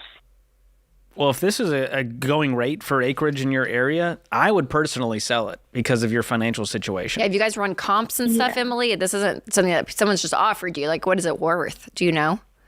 So I don't know. I don't have like a actual appraisal on it yet. I do know my husband's grandmother's a real estate agent, and she has sold like an acre just right around the corner for like $80,000. So this is, and for us, it's like we do love our property, so we're like not like. Well, here's what I don't want to happen is I don't want you guys making what could be a long-term, idea with this acreage for you guys, and long-term wanting to build on it, and like this is a dream, and then you guys shortcut it, don't get what you want long-term. In order to pay off this debt. So the question is, there is some assets, and we do say, when you're getting out of debt, what can you sell and all of it. But I would look for you guys and say, okay, what has gotten us in this position first? Obviously some unwise business ideas, because you're 80,000 in the hole there. Student loans, credit cards. I mean, you guys have been, and I say this kindly, Emily, as a friend, a little sloppy in this area, right? I mean, you're just normal, but you just keep kind of racking it up. And so what I don't want to happen is that this one move, erases everything, but you guys haven't really felt the sacrifice and the real change that will keep you out of debt long term as well. You're sort of leapfrogging and getting a shortcut, which is totally fine. But what Rachel's saying is your behavior has to change so you don't end up back where you are. Definitely. And the business debt is on equipment actually too. So I don't know if that is relevant or not, but and we do have equity. Well, we kind of do separate. Your name's on it, so it is personal in a sense that they would come for you, but also separating business and personal too, I think, can help in some of this equation too. If you just look at the payments on everything you're paying right now on your debt, freeing all of that up by selling this land and what that could do for you guys in the future and getting to other financial goals, I think if you want land down the line, you can do that. But I would let go of this right now to get you in a much better financial shape versus you could sacrifice for the next 3 years and pay down $50K a year. But I think when you have this land and someone's willing to give you the money for it right now, I would do it. So obviously after doing your homework, get the appraisal, all of that. And it's still an acre and a half. I mean, that's pretty good. Yeah, exactly. And it's like we don't really use the other side of our property. And we figured. And if it's a dream to live on more land and all of that, that's just going to be have to dream, maybe for the next decade that you guys look into. It may not be something that you can do right now. Exactly. And like this land, I don't think we plan on staying. This isn't our forever place, you know. So we're going to move on eventually from it. Well, I think you sell it. Yeah, it doesn't sound super sentimental. It doesn't sound like you'd miss it all that much, but man, that $150,000 would literally change your life. Yep, that's amazing. And when you have the ability to have an asset like that you can just sell and keep moving, that's incredible. But Emily, you and your husband, I would encourage you guys to sit down and be like, we will never be in this position again. Cut up the credit cards, like make a pact though. No more business debt. We're paying cash for everything. That's right. Move at the speed of cash, even when it comes to your business. And I mean, there's power in that, Emily. So you guys really buckle down and do this. But what a beautiful gift, in a sense, that this is such a head start for you guys. So good luck. We are cheering you on. This is The Ramsey Show.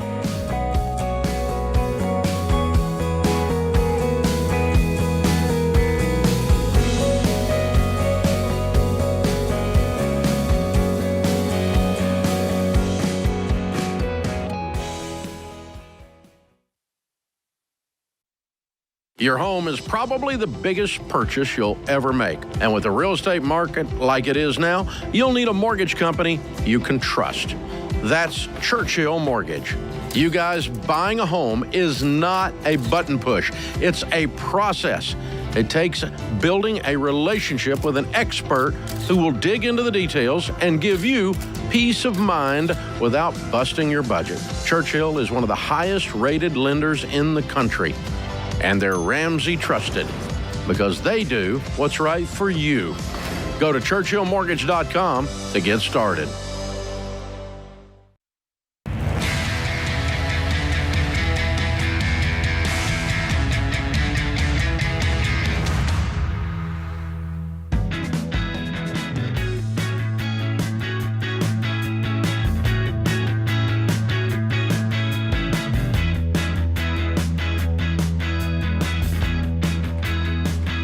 Welcome back to The Ramsey Show. I am Rachel Cruze, hosting with my good friends and co-host of Smart Money Happy Hour, George Kamel. And we've had some fun episodes come out. We just met a fan out there who really loved the last episode when I dogged you and I tricked you by mentioning blinker fluid. I said, Rachel, would you even know how to replace blinker fluid? And I'm like, no, I bet Winston does, but I don't. And I got her so good. It took her about 3 minutes to figure out what happened. Oh, man, I came right around. So, yeah, we sip on a cocktail. We talk about current events and money. And it's more of a, it's a fun show. So it's a great show for those friends who are like, they're not going to listen to Ramsey show. It's a little, it's deep in the Ramsey well. But this is a good sort of just dipping your toes in the water. Yeah, and even some of you that love the Ramsey well, you probably will have a good chuckle at Smart Money Happy. We laugh a lot on that show. We do. And we have some talented team members that help us pull it off. That's right, yes. And I wanted to let you guys know that I'm going to be in Atlanta this Friday from 1 to 2 at the Barnes & Noble at Mansell Crossing. So make sure to come, and I will be there with my new kids book, I'm Glad for Where I Am. And hold on, let me grab it, George. Yeah, this was fun. You actually had the illustrator. There it is. Lauren was the illustrator the signing, came to LA for the signing, and the signing in LA was really exciting. So yeah, make sure to pick up your copy. And again, if you're in Atlanta, come say hi from 1 to 2. We're going to do a little story time. Bring the kids. There were about 75 kids that came to the Dallas one. Wow. Were they rowdy or were they well behaved? They were so great. I love kids. They're funny. Kids are they're hysterical. So and a wide range hang out, of ages. Chat, and Like what's the target demo for a kid's book these days? Is it like a 2 to 6? Yeah, from this one, I would say for sure. I'd say 2 to 5. Once they hit 6, 7, 8, they can actually read it. I get some Instagram stories of some older ones, elementary school kids, actually reading it to the other siblings, which is so sweet. That's really cute. And to be fair, I loved it. And I read it to my daughter, Mia, but it's truly just for me. It is. I'm glad for where I am. All about gratitude. So make sure to check it out. All right, up next, we have Lynn in Houston, Texas. Hey, Lynn. Welcome to the show. Hey, guys. Thanks for taking my call. Absolutely. How can we help? So my question is, when do I know that it's time to walk away from my hustle job? Obviously, the answer is when I'm done paying debt. But I'm not done paying debt, so that's why I'm calling you guys. My husband and I still owe $40,000, and we are just trying to kill this debt. So I am a stay-at-home mom. I homeschool my kids, so I can't just work a 9 to 5. What I usually do is I have these multiple streams of small incomes. So I just hustle and, just try to get as much as I can, throw it at the debt. So this month I made $2,000, and $500 of that is from a martial arts school that I teach, and I manage the school. I don't own it, but I manage it. And I really, really love my job. I love teaching kids, and I love even just the administrative work of it. So the part of it that I don't love, and that's why I'm bringing up the question, is my boss, even though we get along really well, he is a hot mess when it comes to finances. And that is starting to trickle down to his employees. So he owes me about $3,000 in back pay, and Lynn. Oh boy. Well, and he's also been writing me like weekly checks, which is trying to cover some of the back pay, but at the rate he's going, it's going to take him 2.5 years to catch up. Is the business struggling, or like what's the purpose? What's behind him not being able to pay you? So he runs 2 businesses, and not very well. Right. I create the budget every month for the martial arts school. Our budget on paper shows that we should pay all of our bills. I don't write the checks and pay the bills, though. So by the time it comes time to actually pay the bills, they don't get paid. And I thought that this was just something that I was dealing with, but I've heard from his other employees, even his other business, that they're dealing with the same issues that I'm dealing with. So, well, it's eventually going to close. I mean, eventually enough people are going to say, well, enough people that work there are going to say, I'm not getting paid. Like I can't pay rent. I can't work at a place that I don't know if I'm going to get paid. It's not, right. It's not a ministry, and we've already right? seen some of that. We've seen some of that, and I am in a position where, my husband pays all the bills. This is just my hustle money, right? Like, this is just the money. Yeah, but you guys have $40,000 of debt. Like, you're not rolling in it. No. So I would quit, but the concern is like, man, $500, if I made $2,000 this month, $500, that's a pretty. Well, how much time are you putting into this? How do you know you're going to even make that next month? He may not even pay you. Well, yeah, that's true. He pays me. He just pays me like very late, and it's always like, "Hey, can I deposit this check today?" And it's like, just wait a minute. Let me pull up my account, see if there's any money in there. It's like he is all over the place, and I can't fix that. I wouldn't do it. I wouldn't do it. I think you can. You can make $500 elsewhere and actually get paid on time. Yes, I think you can love the place, love the people, and it'd be really sad. But for you guys, you're just not in a position financially to have such a gamble with your time and your money, and that's not you being selfish. It's the fact that he's to a degree, it's not that he's being immoral, like on purpose, but when you don't pay your people, he owes you $3,000, so like, it's just, I don't know. Yeah. I guess my concern too is that if I walk away, am I also walking away from that money that I worked really hard to earn? Because I can't say for sure that, he'll get that money to me if I'm not there every week asking him, like, where's my paycheck? So I might be walking away from $3,000, which for me and my work and my ability to work, $3,000 is a lot of money. Totally, You can need in writing an agreement that he's going to pay you this money, regardless of if you're employed or not. It's still owed to you. Okay. So I would fight for it. Yeah. Even if it hurts the relationship, doesn't sound like he was a lifelong friend. Because at some point, if my friend was this incompetent, I would have to stop being friends with him. Oh, George. I'm sorry. George, you can like the person. That's why I just said you can leave and like the guy. He just sucks at running a business. Yeah, and I brought up like, hey, man, you want to put your money on paper? You want to try to figure this out? And he just kind of smiles like, no, that's okay. Because I think at one point he has a lot of fun, expensive toys. I think at one point he was making a lot of money. He was very lucrative pre-COVID. Yeah. And I think COVID just kind of destroyed everything. And he's still kind of living in that world, but the income's not matching. And so trying to be like, hey, guy, you can't live like that anymore. You know, and so that's been hard. And he's much older than me, too. So it's almost like I'm trying to talk to my father about something. Yeah, it just kind of feels toxic. I just don't. Yeah, I don't know. I would be out. But I would put in writing, to George's point, that you're owed that money. I mean, you did the work. Yeah. So he does owe you that. So I would bring that up. That's not being unkind or mean or unreasonable. That's fighting for what you've worked for. And again, like you said, I mean, unless like he just doesn't pay and you want to get a lawyer involved and all that, which you probably don't want to do because that's going to end up costing you more than $3,000. You know, you may not see it. That's a good point. But also going forward, there's a gamble that you may not see the money that you're working for tomorrow. And so the unstable environment I don't think it's worth it for your time and your stress load. I mean, that's a lot even from the administration side to deal with. And if people start coming to you because they're not getting paid, sometimes in that position, George, people can take a ownership that's not even theirs to be like, I just feel like it's my responsibility now to like hold this place together, that you end up being the glue, and it's unfair at that point too, it's not your business and you're not running it like that. No. So I would look at how much time you were putting into this. You said you were making $500 a month. Let's say it was 25 hours a month. Well, that's 20 hours, $20 an hour you were making. So if you can try to replace that and go elsewhere and make $20 an hour doing literally anything else, you can easily replace that income. Yeah, for sure. And I bet she's putting more work in than she's actually worth into this job, considering how much she's doing. Yes. Yeah. If you're great at that admin function, things like virtual assistants. I mean, there's admin work that can be done even virtually from home that you get paid on, right? Maybe you just do a couple hours a week. It doesn't have to be a ton, but you can find some things to get some money in. And again, it's a long road. We always say with debt, you can wander your way in, but you can't wander your way out. So there is a one foot in front of the other, day after day grind, that's real.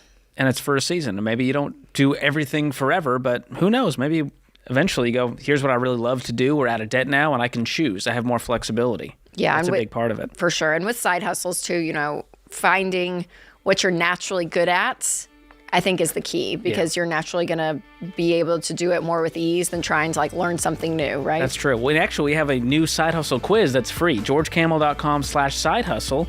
We built a tool to help people find the side hustles that are right for them. Brilliant, George. I just remembered that. So Lynn, go check that out. Well done. Well, thanks, Lynn, for the call. Thank you, America, for listening. Thanks to everyone in the booth. My great co-host, George Kamel. We'll be back.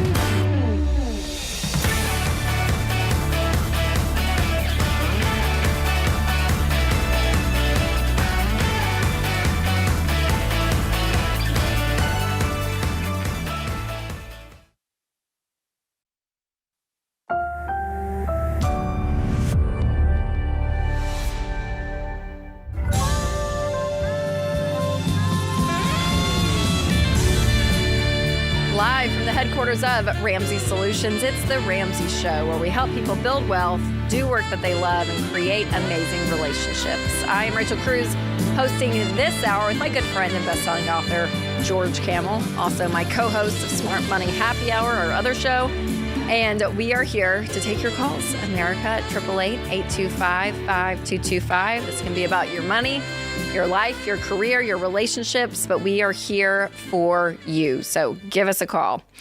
Up first, we have Joy in Washington, D.C. Hey, Joy. Welcome to the show. Hey, how are y'all doing? We're doing great. Thanks for calling in. How can we help? Of course, yeah. So I wanted to ask a question about tithing, if I can give a little context first. Yeah.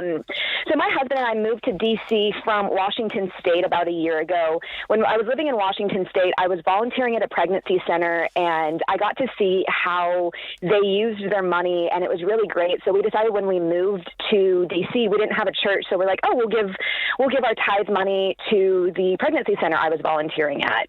Fast forward, we currently found a church. We love the community. The people are great. And my husband and I have had the conversation of, do we want to move our tithe over from the pregnancy center to the church we're at? But the problem that we're having just justifying that is we kind of look around the church that we're at, and as great as the people are, it's hard because the kind of way that they're using the money, we don't necessarily agree with. For example, they're about to go on a missions trip to a first world nation in Europe, heavily Christian already. And, you know, that's a good example of like, it's hard to say, sorry, pregnancy center, we have to give our tithes to this, and just a couple different other kind of scenarios. We just don't feel like they're necessarily using the money as we feel. And since we are managers of God's money, it's kind of hard to justify that. So we'd love to hear kind of what you would do in our situation, how we can either change our mindset or just kind of some wisdom in that would be great. Yeah, I mean, for me, especially when it comes to something like the tithe, I never want to be legalistic about it, because I feel like that just like rips the whole spirit of why you're doing it in the first place. Right. But the main reason for it, especially when you look in the Old Testament, was for the local storehouse, and it said to give your first fruits. And the reason for that was to make sure that basically the priest at the time, right, was able to sustain and be able to continue the local church. What was the local church in the Old Testament, right? What would have been. And so I think that's the purpose of our tithe, is to keep the local church in a state financially where they're able to sustain and continue to grow and do what they need to do. Now, will you agree with every single decision? No, because I don't think any church is perfect. No church has your specific passion, right? I mean, you talk to somebody that has a passion for Eastern Europe and people meeting Jesus there, you know, they may be all about this mission trip that you see as a first world country, but someone else may say is on their heart, right? Or, the church may buy a new drum set or something. I don't know. And you're like, that's stupid. I hate the drum sets, that's fine, right? Like, always the drum set, guys. Yeah. I mean, like every little decision. Now, if they're doing something immoral or illegal, obviously there's red flags there. Or, I mean, for some people, even going into debt. Some people take on a ton of debt and they're like, I hate that my tithe is freaking going to like Bank of America, right? To pay the interest. Like, so there are times that people don't feel aligned, and I don't want to push away your reasoning, but I would say I would look at the overall heart of, number one, why the tithe is there, and number two, to have a little bit of grace that, every little decision, you may not fully agree on, but the purpose of it is to make sure that the local church stays afloat, right? And to a degree financially and takes care of the staff and that it's being used in that way. But obviously you guys do have a heart for this pregnancy center. So my goal, Joy, honestly, would be able to do both. I do. I mean, in our home, and George, you can say what you guys do. I mean, we do. We take 10% off the top. We don't even look at it. I mean, that and taxes, it's just like, we don't even bring that money home. Because it's just something for me where I'm like, I just want to be able to have my local church. And that's where I believe scripturally is where my money is. But then we do give on top of our tithe to the things that we are passionate about. And so whether it's local ministries or different organizations, that is something we do as well, where that part of our heart that we do feel we long for those in certain communities or whatever that may look like, if that's where it's given. So I like that take. I don't know. But so I don't want to be legalistic about it, Joy, but I would push you to just say, hey, I would also ask more questions and find out, okay, because sometimes the tithe goes to operational stuff for the church, and there's outside of that, they raise money for missions. And so I would inquire with whoever runs the finances at the church and say, hey, I love being here. I would love to just know kind of how the finances work. Is there transparency with the budget? Some churches are very transparent with, here's how much tithe money we brought in, here's where it's going. And that seems to be a growing trend because people like Joy want to know. I want to know where this money is going and if it's being used wisely. And not to be like a picky church member here, but Winston and I, for a season, for about 2 years at our church, there was a certain part of the church that was growing that we loved. And we even emailed and just said, hey, we would love our tithe. Use it as you need, right? We kind of gave that disclaimer. But we would love that money, to see that money in this part, because we're so excited for that. So maybe that's even what you do, Joy, is like, hey, the way my husband and I are feeling, we want to be able to give to the local church, but are you, could we give to certain areas and missions? I mean, you could even ask that. Right. Yeah, we don't want to be of the mind of like, oh, you're not doing what we want, so we're not going to give you our money. Obviously, that in and of itself is not the right heart. But I like the idea of being able to just have that conversation with them. Maybe not ask, so super legalistically, but, ask for like a breakdown maybe a little bit and just kind of see what their heart is long term. That's a really great idea. Yeah. And a lot of churches and nonprofits, for that matter, if you are a 501c3, legally, you do have to disclose a level of the budgets. On most places, you can go to their website and see. So I think churches would fall under that for me to know. Because, golly, if you got in there and you're like, holy crap, they're taking all the money home or something and it's not being used for other things, that's more that would be a worry. If they're mismanaging it versus just, I don't love this mission trip they're going on. Those are two different things. But I think you're of the right, spirit about it. Just wanting to ask more questions and wanting to make the best use of your tithe money. Awesome. Great. I appreciate y'all's time. Absolutely. Thanks, Joy. That reminds me, Rachel, I did a mission trip in college. So it wasn't through a church, but it's a Christian college, and they did a mission trip sort of like living on mission. Like Panama City. And we went to Europe. Oh, did you? Truthfully, these are Southern kids who have like never been outside Alabama. They're like, we're going to all traverse to Europe on a mission trip. We're all just like experiencing the culture, and we're trying to have these conversations with people and, not ram this down their throat, but have an intentional conversation with random people in the hostels and wherever we were. Right. So we got back from the mission trip that, people from my home church funded in Boston, and they're like, how many souls did you save? And we're like, gosh. I feel like we planted some seeds. We had some good conversations. The Lord will bless. So there was a little bit of that. The people who donated wanted to know, like, okay, what impact did it have? I just sent George to freaking France. And I'm like, I had a good baguette outside the Eiffel Tower. I don't know. The croissants are fantastic. We'll never know this side of heaven the impact we had on that trip, Rachel. But there's people for eternity, George, because you sacrificially took your time. That's what I did. And other people's money and went kind of person Europe. I am. It was, you take a 20-year-old to Europe, you can't expect much to happen. I know. God bless. But it was a sweet trip, and I learned a lot. Oh, about culture. This is the Ramsey Show.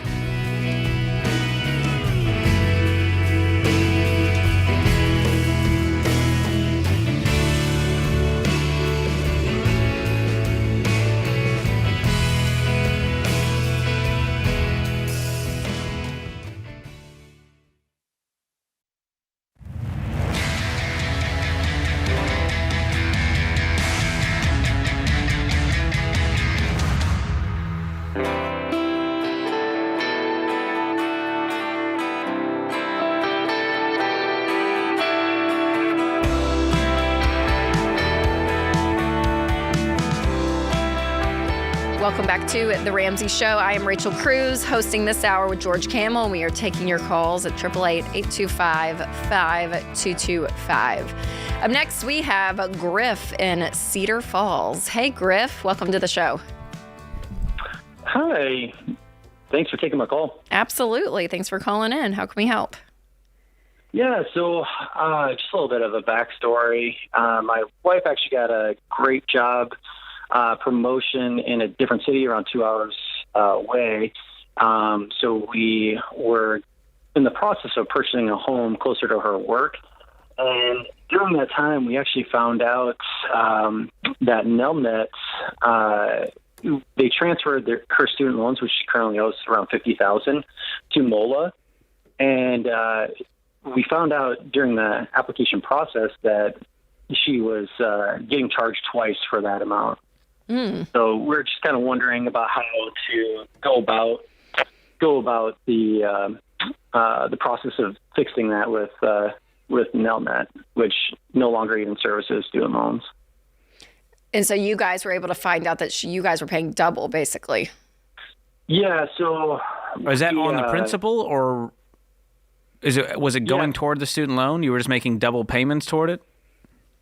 So we actually weren't making student loan payments. It was part of like the SAVE program. So they transferred it from Nelnet to MOLA.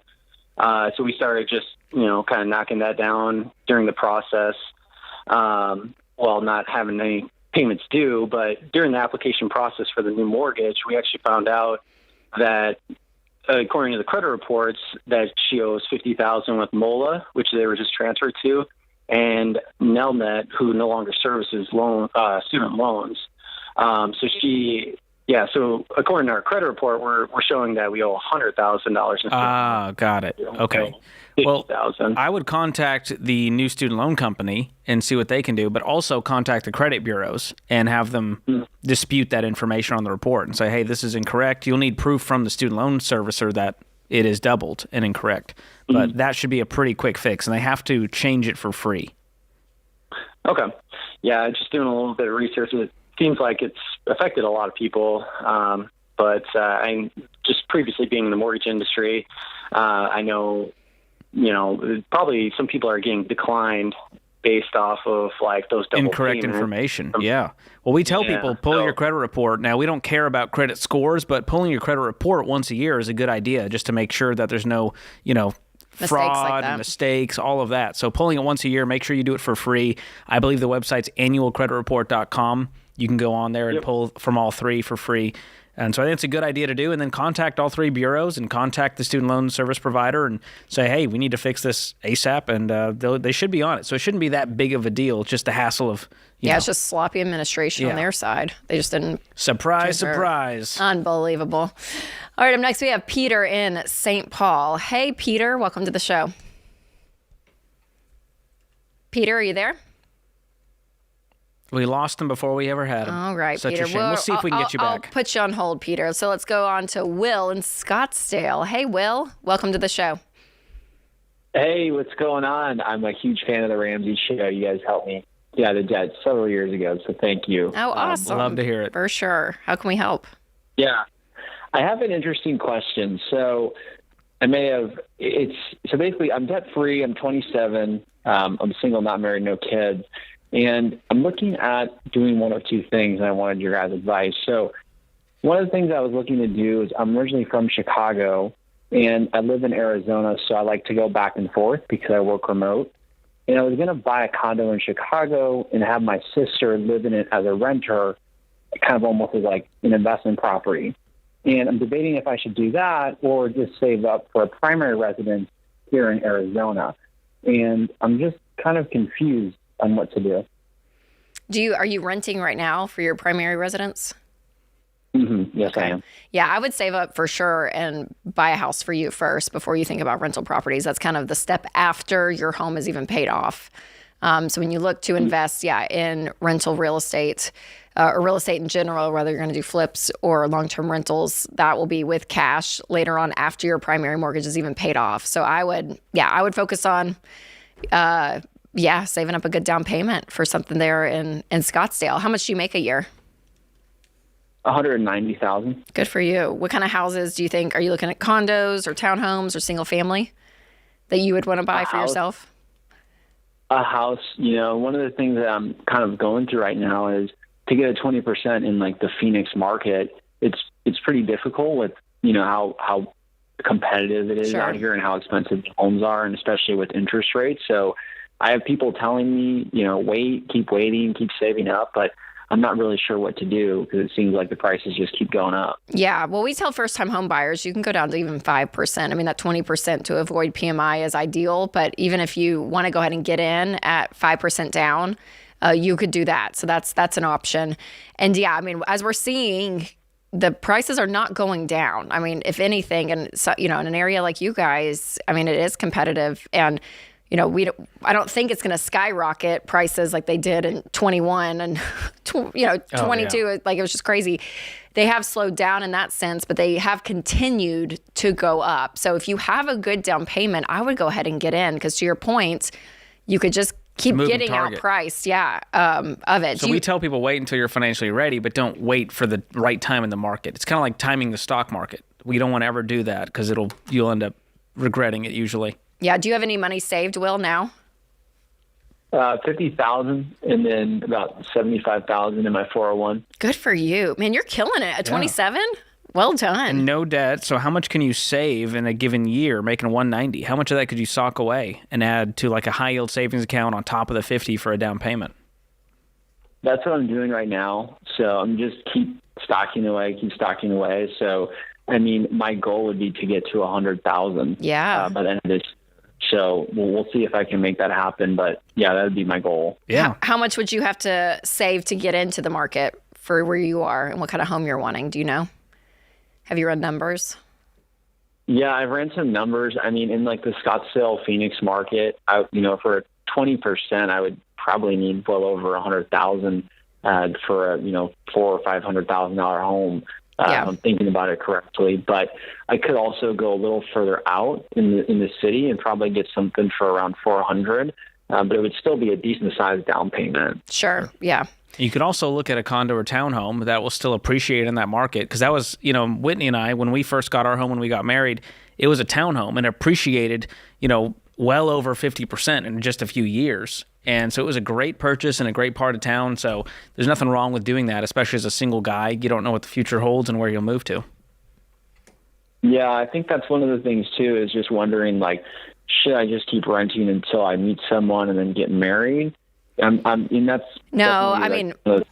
you are financially, I mean, unless there's somebody like that you're dating now, they're like, oh yeah, she lives in, her family's in Connecticut and we may want to move to Connecticut, right? But I mean, I probably wouldn't wait. I would go ahead and get in and start that process. Even if you move 4 or 5 years from now, it's okay. People move all the time. Yeah, so that's not a huge deal down the line. But well done, Will. That's incredible. That's, where you're at financially is applauded here. So, and with rental properties, Rachel, we say we don't want you to be a long distance landlord.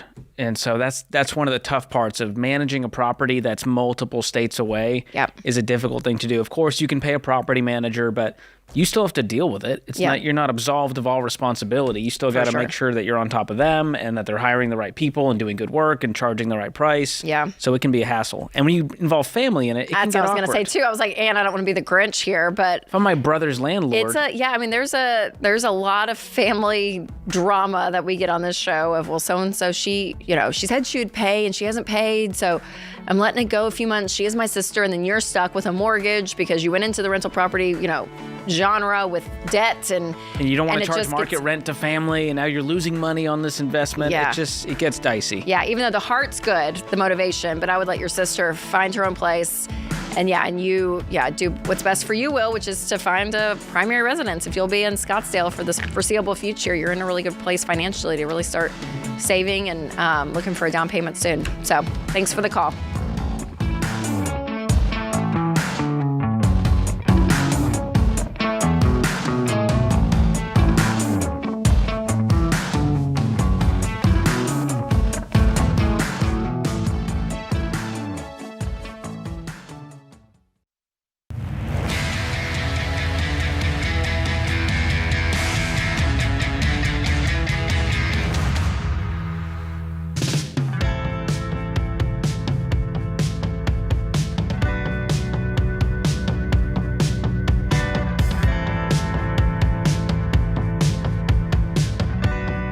So, I've written 2 kids' books, and kids and babies, they're just on our heart. And look who has appeared for the first time ever on the Ramsey Show.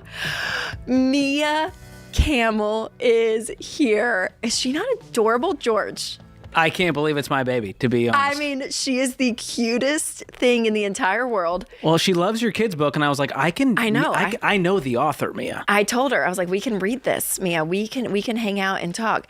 I mean, does she have a 529 set up, George? She does. That was the first thing I did, truthfully. I was so excited. I was like, no gifts, please. Just fund the 529. Thank you. Okay, and how old is she? Tell everyone. She's now 8 months tomorrow. 8 months tomorrow. Which, by the way, happy early birthday. Oh, to me. To you. Yes, thank you. It's your birthday tomorrow. It is my birthday tomorrow, yes. But okay, and how's she been as a baby, George? Give She's us been a little great. bit down. Fatherhood is wonderful. Whitney, if everyone knows my Ramsey story, I met her here at Ramsey. She worked here for 9 years, and as of last week, she now stays at home with little Mia. Yay! So she has officially retired, and it's been a huge blessing. And truthfully, the principals at Ramsey is what allowed us to be able to do this. It wasn't a financial decision. It was just an emotional one. That's right. Yeah. And you were she loves this place so much. In the place, to be able to do it and do one what you guys day, want. Mia will take my spot on the Ramsey show. She's made for the camera. We already know that. Her and Charles could really take over an hour. That's Succession, Dave, if you're listening. Probably trump a lot of the content. I know. Well, it's such a beautiful picture of all of this of like getting out of debt and saving and like everything that we talk about on the show. It is ultimately to bring you peace and to bring you options. And look at her. Yeah, I'm starting to think about legacy. I'm getting more emotional. I'm like crying at bank commercials. I mean, what is wrong with me? What is happening? So it's so sweet. Great. Mia, we're so glad she'll be you're taking here. your calls this segment. That's right. So give Mia a call. Let's see if she can dole out any advice. 825-5225. All right. We're going to head to the phone. So we got Eric in Louisville up next. Hey, Eric. Welcome to the show. Hello, I've been watching the Dave Ramsey Show for a few months now, and I'm a really big fan of you guys. Oh, awesome. Well, thanks for calling in. How can we help?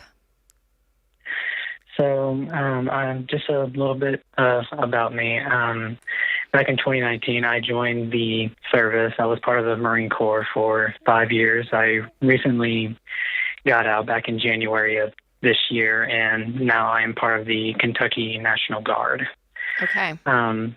But during my time in the Corps, I fell into a very dark depression, and I used money as a way to escape, and I got into some financial trouble, and I'm just wondering to see if you guys can help me just try to steer me in the right direction to help me get out of this situation and be more responsible with my money and hopefully make my dream come true. Yeah, for sure. So what kind of decisions did you make that put you in a financial hole? Was it gambling or what kind of things? No, it was just spending money that I don't have, pretty much a credit card and a personal loan. Okay, so how much debt do you have?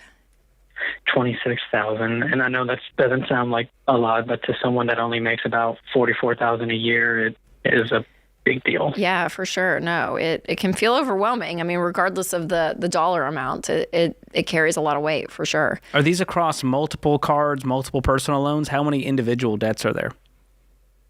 So originally I was in $40,000 worth of debt, but I got a bonus and I used that entire bonus to pay off 4 out of the 6. Good for you, Eric. Awesome. Well, that was that's a great decision. But now that I'm kind of on my own now with money and not really receiving any bonuses anytime soon, it's just I just want to get my finances back on track. Like I just got my apartment May 6th. I don't really have any student loan or house payments or anything like that. But I mean, the only thing payment-wise I have is just a car payment and cell phone and insurance. That's all I really have. So you have a car payment as well? Yes, I do. What's left on the car loan? It's $10,000, and my monthly payment is $268 a month. And that's on top of the $26,000? It is. Yes. Okay, so we got $36,000 total in consumer debt, making $44,000. Okay. And we're going to help you with a budget, because the key here is to look at the reality of here's how much I'm taking home and here's how much I have in expenses. How much do I have left to throw at the debt? Because the key to all of this, as you know, is paying off extra on the principal on all of these debts and using the debt snowball method. If I may ask, what is the debt snowball method? Yeah, well, this is where you lay out all of your debts, smallest to largest. That's why I ask how many individual debts. It's hard when you stare at it as a mountain, when you try to attack highest interest first, because it sounds mathematically smart. What we found is that paying off the smallest debt first by the balance is what causes people to actually get out of debt. Because there's a psychological win, you feel motivated, you free up a payment faster. So with the debt snowball, you list out all of your debts, smallest to largest, make minimum payments on all of them except for the smallest balance. Yeah, so let's do one real quick with you, Eric. So give us your smallest debt, whether it's a credit card or a personal loan. What's the smallest amount total? So the personal loan is $9,787.94. Okay, what's your next smallest debt? So my next smallest debt would be my car, which would be $10,027.88. Okay, and then the next one? Then another credit card, which is $1,300, and after that, it's just a very big one, which is my $15,000 credit card. $15,000 credit card. Wait, did you say a $1,300? Yes, I did. Sorry, I was looking at my at my expenses. Yeah, no, you're fine. Yeah. So your smallest your smallest is at $1,300. So that's the first debt that you're going to pay off. So your goal is we want you to get a $1,000 emergency fund first and foremost. So do you have any money saved? No, ma'am, I do not. Okay. Just $100 really. Perfect. No, you're great. That's where you're going to start, Eric. You're going to start on the very first step of the baby steps. And baby step 1 is a $1,000 emergency fund. So I want you to be driving Uber. I want you to do Instacart. I want you to work at Target. Like, I don't care what you do, but I want you working extra, because I think your biggest benefit, Eric, to this formula is going to be upping your income, which is going to mean a lot of work. Are you single? I am, yes. Okay, so that's great. I mean, in a sense, it's sometimes easier just to be like, this is my life, and I can work till 10 o'clock every night. You're young, able-bodied. You can make that kind of sacrifice right now. So you're going to do what you can to get $1,000. And even if that's looking around and selling stuff, like if you have stuff, sell it, do whatever you can to get $1,000. And I want you to do this in 30 days. Like, I want this to be a really fast goal for you. Do what you can. Cut eating out. I want you on a budget. Do what you can to get that $1,000. And then after you have that, you're going to put that in a savings account or a high yield savings account, but just put that money away, that $1,000. And then the next goal is to pay off that credit card of $1,300. And then once that's paid off, then you're going to move on to the personal loan of the $9,700. Once that's paid off, then you're going to pay off the car loan. And then last will be that big credit card debt of $15,000. And Eric, and I would encourage you to cut up the credit cards. I mean, like, I would go scorched earth on all of this. And if you... I already have. Awesome. Good for you. Well, and I think you're at a great place, Eric. I know I feel like you may feel so defeated, but what we have found, and we call it people's I've had it moments, where people call in and they talk about their debt-free journey, and they say it started somewhere. And it usually starts in a point of crisis or a point of pain, which sucks. I wish pain wasn't a great teacher, but sometimes it is, where you think, okay, I'm done. I'm so done. And Eric, this is your moment. This is the moment that you said from today on, from April 24th, 2024, I started changing the way I viewed money. And I really believe if you can up your income and even make, $1,000, $2,000 extra a month, even if it's just through side hustles. I mean, you can get this knocked out. And I'm going to gift you 1 year of Every Dollar Premium to help you with this. And it's going to connect to your bank. It's going to be tracking your transactions. This will be sort of your accountability partner as you knock out this debt. Yeah. And we are rooting for you, man. You are not alone. A lot of people listening are relating to your story. And we believe you'll be on this debt-free stage sharing that and inspiring others. For sure, yeah. And we'll throw in George's book, too, Breaking Free from Broke, because he does talk about a lot of the money traps that we can fall in, and I think it'd be really helpful for you, Eric, too. So we'll give you that book as well. So thanks for the call, Eric. We are rooting for you. This is The Ramsey Show.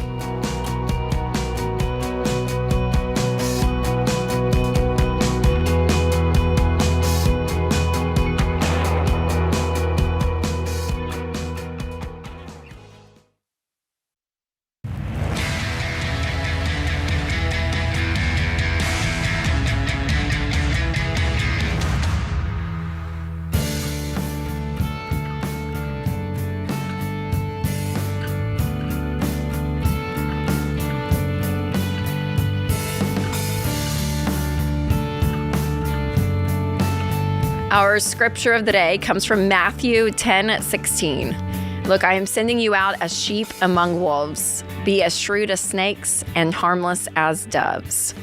Jean Sibelius said, pay no attention to what the critic says or what the critics say. A statue has never been erected in honor of a critic. There you go. That's good. Don't pay attention to the critics, George. I never do, except every time in the comment section. But that's for my own entertainment. It fuels me. That's so sad. That's good, though. It's good. They're not too mean to us. And on YouTube, I feel Maybe like your comment section, Rachel. You YouTube people are very kind. I've been told I have a punchable face, which I don't know what that means. Does that mean they think they could take me in a fight? Because they could.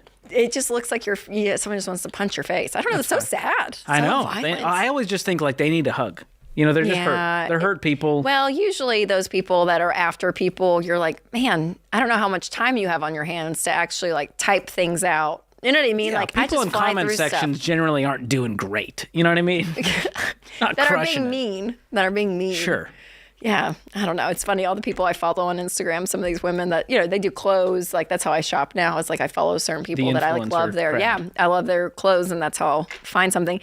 But people are so, and even in their comments, they're like, they get so mad. I'm like, I have never once stopped on someone's post or seen a video on to YouTube say something that negative. I'm like, I'm gonna put this out there. I don't know. I tried to do some videos on money hacks. So I put a video out like, here's how to save money at Target. In the comment section, Rachel, it was just like, boycott Target. I can't believe he's a sellout. He's getting paid by Target. I'm like, I'm not getting paid for any of this.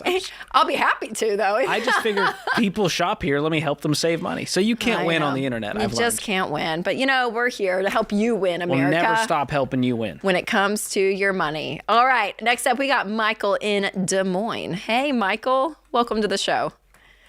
Hey, thank you very much for having me, you two. I think only you could go from Matthew 10 to punching somebody in the face really, really quick. That's how we do on this show. Just read some scripture and then punch someone in the face. Thank you for having me. Yeah, thanks, Michael, for calling. How can we help? So I am through baby steps 1 through 4, and I'm doing something I probably shouldn't do, and I want to buy a truck. And, George loves trucks, Michael. You called the right man. You know what? I love paid-for trucks. Well, I do too, and hopefully I can get that done here sooner than later. But I'm looking at purchasing a truck. I've got quite a few different investments. So I've got a mortgage right now of $290,000. But in one of the 2 properties, I am currently living in one of them, and I have 3 other roommates who are helping pay that off. And then in the other house, I have 2 tenants that are living in there. So combined, I'm getting about $3,300 between the 2. But with that, I've got no other credit card debt, got no other student loan debt, got no other debt. Like I said, I'm to baby step number 5, and I'm looking at about a $40,000 to $44,000 truck. What do you make a year? Currently $60,000, and that's before commission. And then with rentals, it's about $35,000. On top of the 60? Yes, sir. Okay. So you're making about 100,000, let's say? 90 to Let's say 100,000 around there, yeah. Okay. Well, this is a lot of truck. Do you have a car right now you're driving? I do. It's a fully paid for 2013 Ford Fusion. Oh, you would sell that and get the truck? I would sell it, yeah, for about $6,000. Okay. All right. Well, and this is a used truck you're buying? I would like it to be used just because I know the whole off the lot minus, the depreciation. Well, and what's your net worth? Net worth right now is about $380,000. Okay. Well, if you're buying this thing used and the total of all of your, wheels and motors, everything with wheels and motors, no more than half of your annual income, which is about 95, that would put your purchase price at about that 40, 45 range. So I think you're right on target. As long as you're paying cash for this thing, it doesn't violate any of the Ramsey parameters. You're not hurting your financial future, other than, of course, driving a depreciating asset, which is fine. Right. We all do. Right. They all depreciate. And so you're doing this the right way. I would still try to find a good deal, try to get the most out of your current vehicle as you sell it, private party versus having a dealer say, I'll give you $3,000 for it. So I don't see anything wrong with it, Rachel. Yeah, I agree. I mean, I think if it's cash, if it's used, and it's in that reasonable price range, I think you're fine. I think you're great. And so I don't have too much cash put aside. I've got about $20,000. Oh, okay. Would that be something to consider when putting that down payment in? Well, that's where you lost me. No down payment, Michael. We said pay cash. So if you don't have the cash, you don't do this. Yep. Okay. And I would also make sure you don't touch your emergency fund. This is not an emergency, so have 3 to 6 months saved up. You also need some savings for those rental properties. And so I would have a separate savings account for those. And then when you have the $40,000 in cash saved up, you can go make that purchase. This is a total just want purchase, right? Your Ford Fusion's fine, right? It's getting you what a car does to and from where you're supposed to go. You just want to have something different, which is fine. But at that point, that's when you say, okay, I need to slow down. Do this the right way financially, so you're not kicking yourself down the road where you're like, oh my gosh, I have car payments now and all of it. You've gone backwards financially. We don't want that for a truck, right? Yeah, paying interest on a depreciating asset is about the most backwards math you can do. Yeah, so don't do that. So it'll take you a little bit of time, Michael. So you'll probably slow down your purchase timeline to do it the right way. But we're not mad at, George might be mad at trucks, but we're not mad at trucks. Just when they cut me off and, they're like lifted 9 feet off the ground, under light LED If Michael got in a lifted truck, George would say no. I just guarantee almost every truck on the road that's lifted with an underlight LED kit has a $1,000 payment on it. They're not paying cash, Rachel. That's my real that's your knee-jerk reaction. So yeah, it's Michael's not the problem. No. But yeah, save up, Michael. Save up and pay cash for it, and we'll give you the green light if you do it that way. All right, let's take our last call of the day, George. Let's go to Danny in Princeton, New Jersey. Hey, Danny, welcome to the show. Oh, thanks for having me. I really appreciate it. Absolutely. How can we help? All right. Let me not try to talk too fast. So I'm 41 years old. I'm kind of in the best predicament I've been in my life. So I'm 41, no debt. I follow the Dave Ramsey. I got $200,000 saved. I'm currently renting. And basically, I live in a very expensive area, this whole Princeton area. I pay very low rent. I'm only like $1,400 a month. Basically, I'm trying to figure out, my $200K to me is almost useless where I live. I'm trying to figure out, could I just keep continuing to save for a house, which at this point I'm not even sure it would be an investment, because I feel like in 6 years I may or may not be moving because my son will be 18 years old. Or take the $200K and put the whole thing and start investing in stocks, mutual funds, index, split it in half. It's like I'm in a good predicament, but where I live you just can't. It doesn't mean much. Make sense to buy. Yeah, because everything around here is about $500K, right? And it would literally be 60 to 70% of my take home. What is your income? Anywhere between 110 and 165, depending on how much per diem work I take. Okay. So the goal, Danny, when it comes to owning a home is not only diversifying what you have, so you're going to be investing in retirement and also have some money in real estate, but the goal is to eventually pay off your house. And so that way you have no payments at all, right? No rent payment, no mortgage payment, and you own a home with equity. So that's the ultimate goal to get there. So that's why we say don't just rent forever, amen.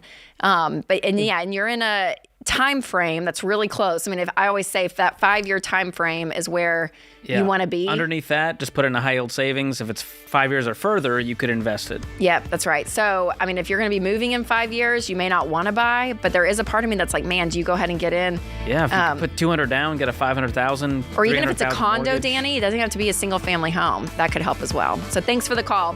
Thanks to everyone in the booth. Thank you, America, and George Kamel. Good times. Good times. And remember to take control of your money and create a life you love.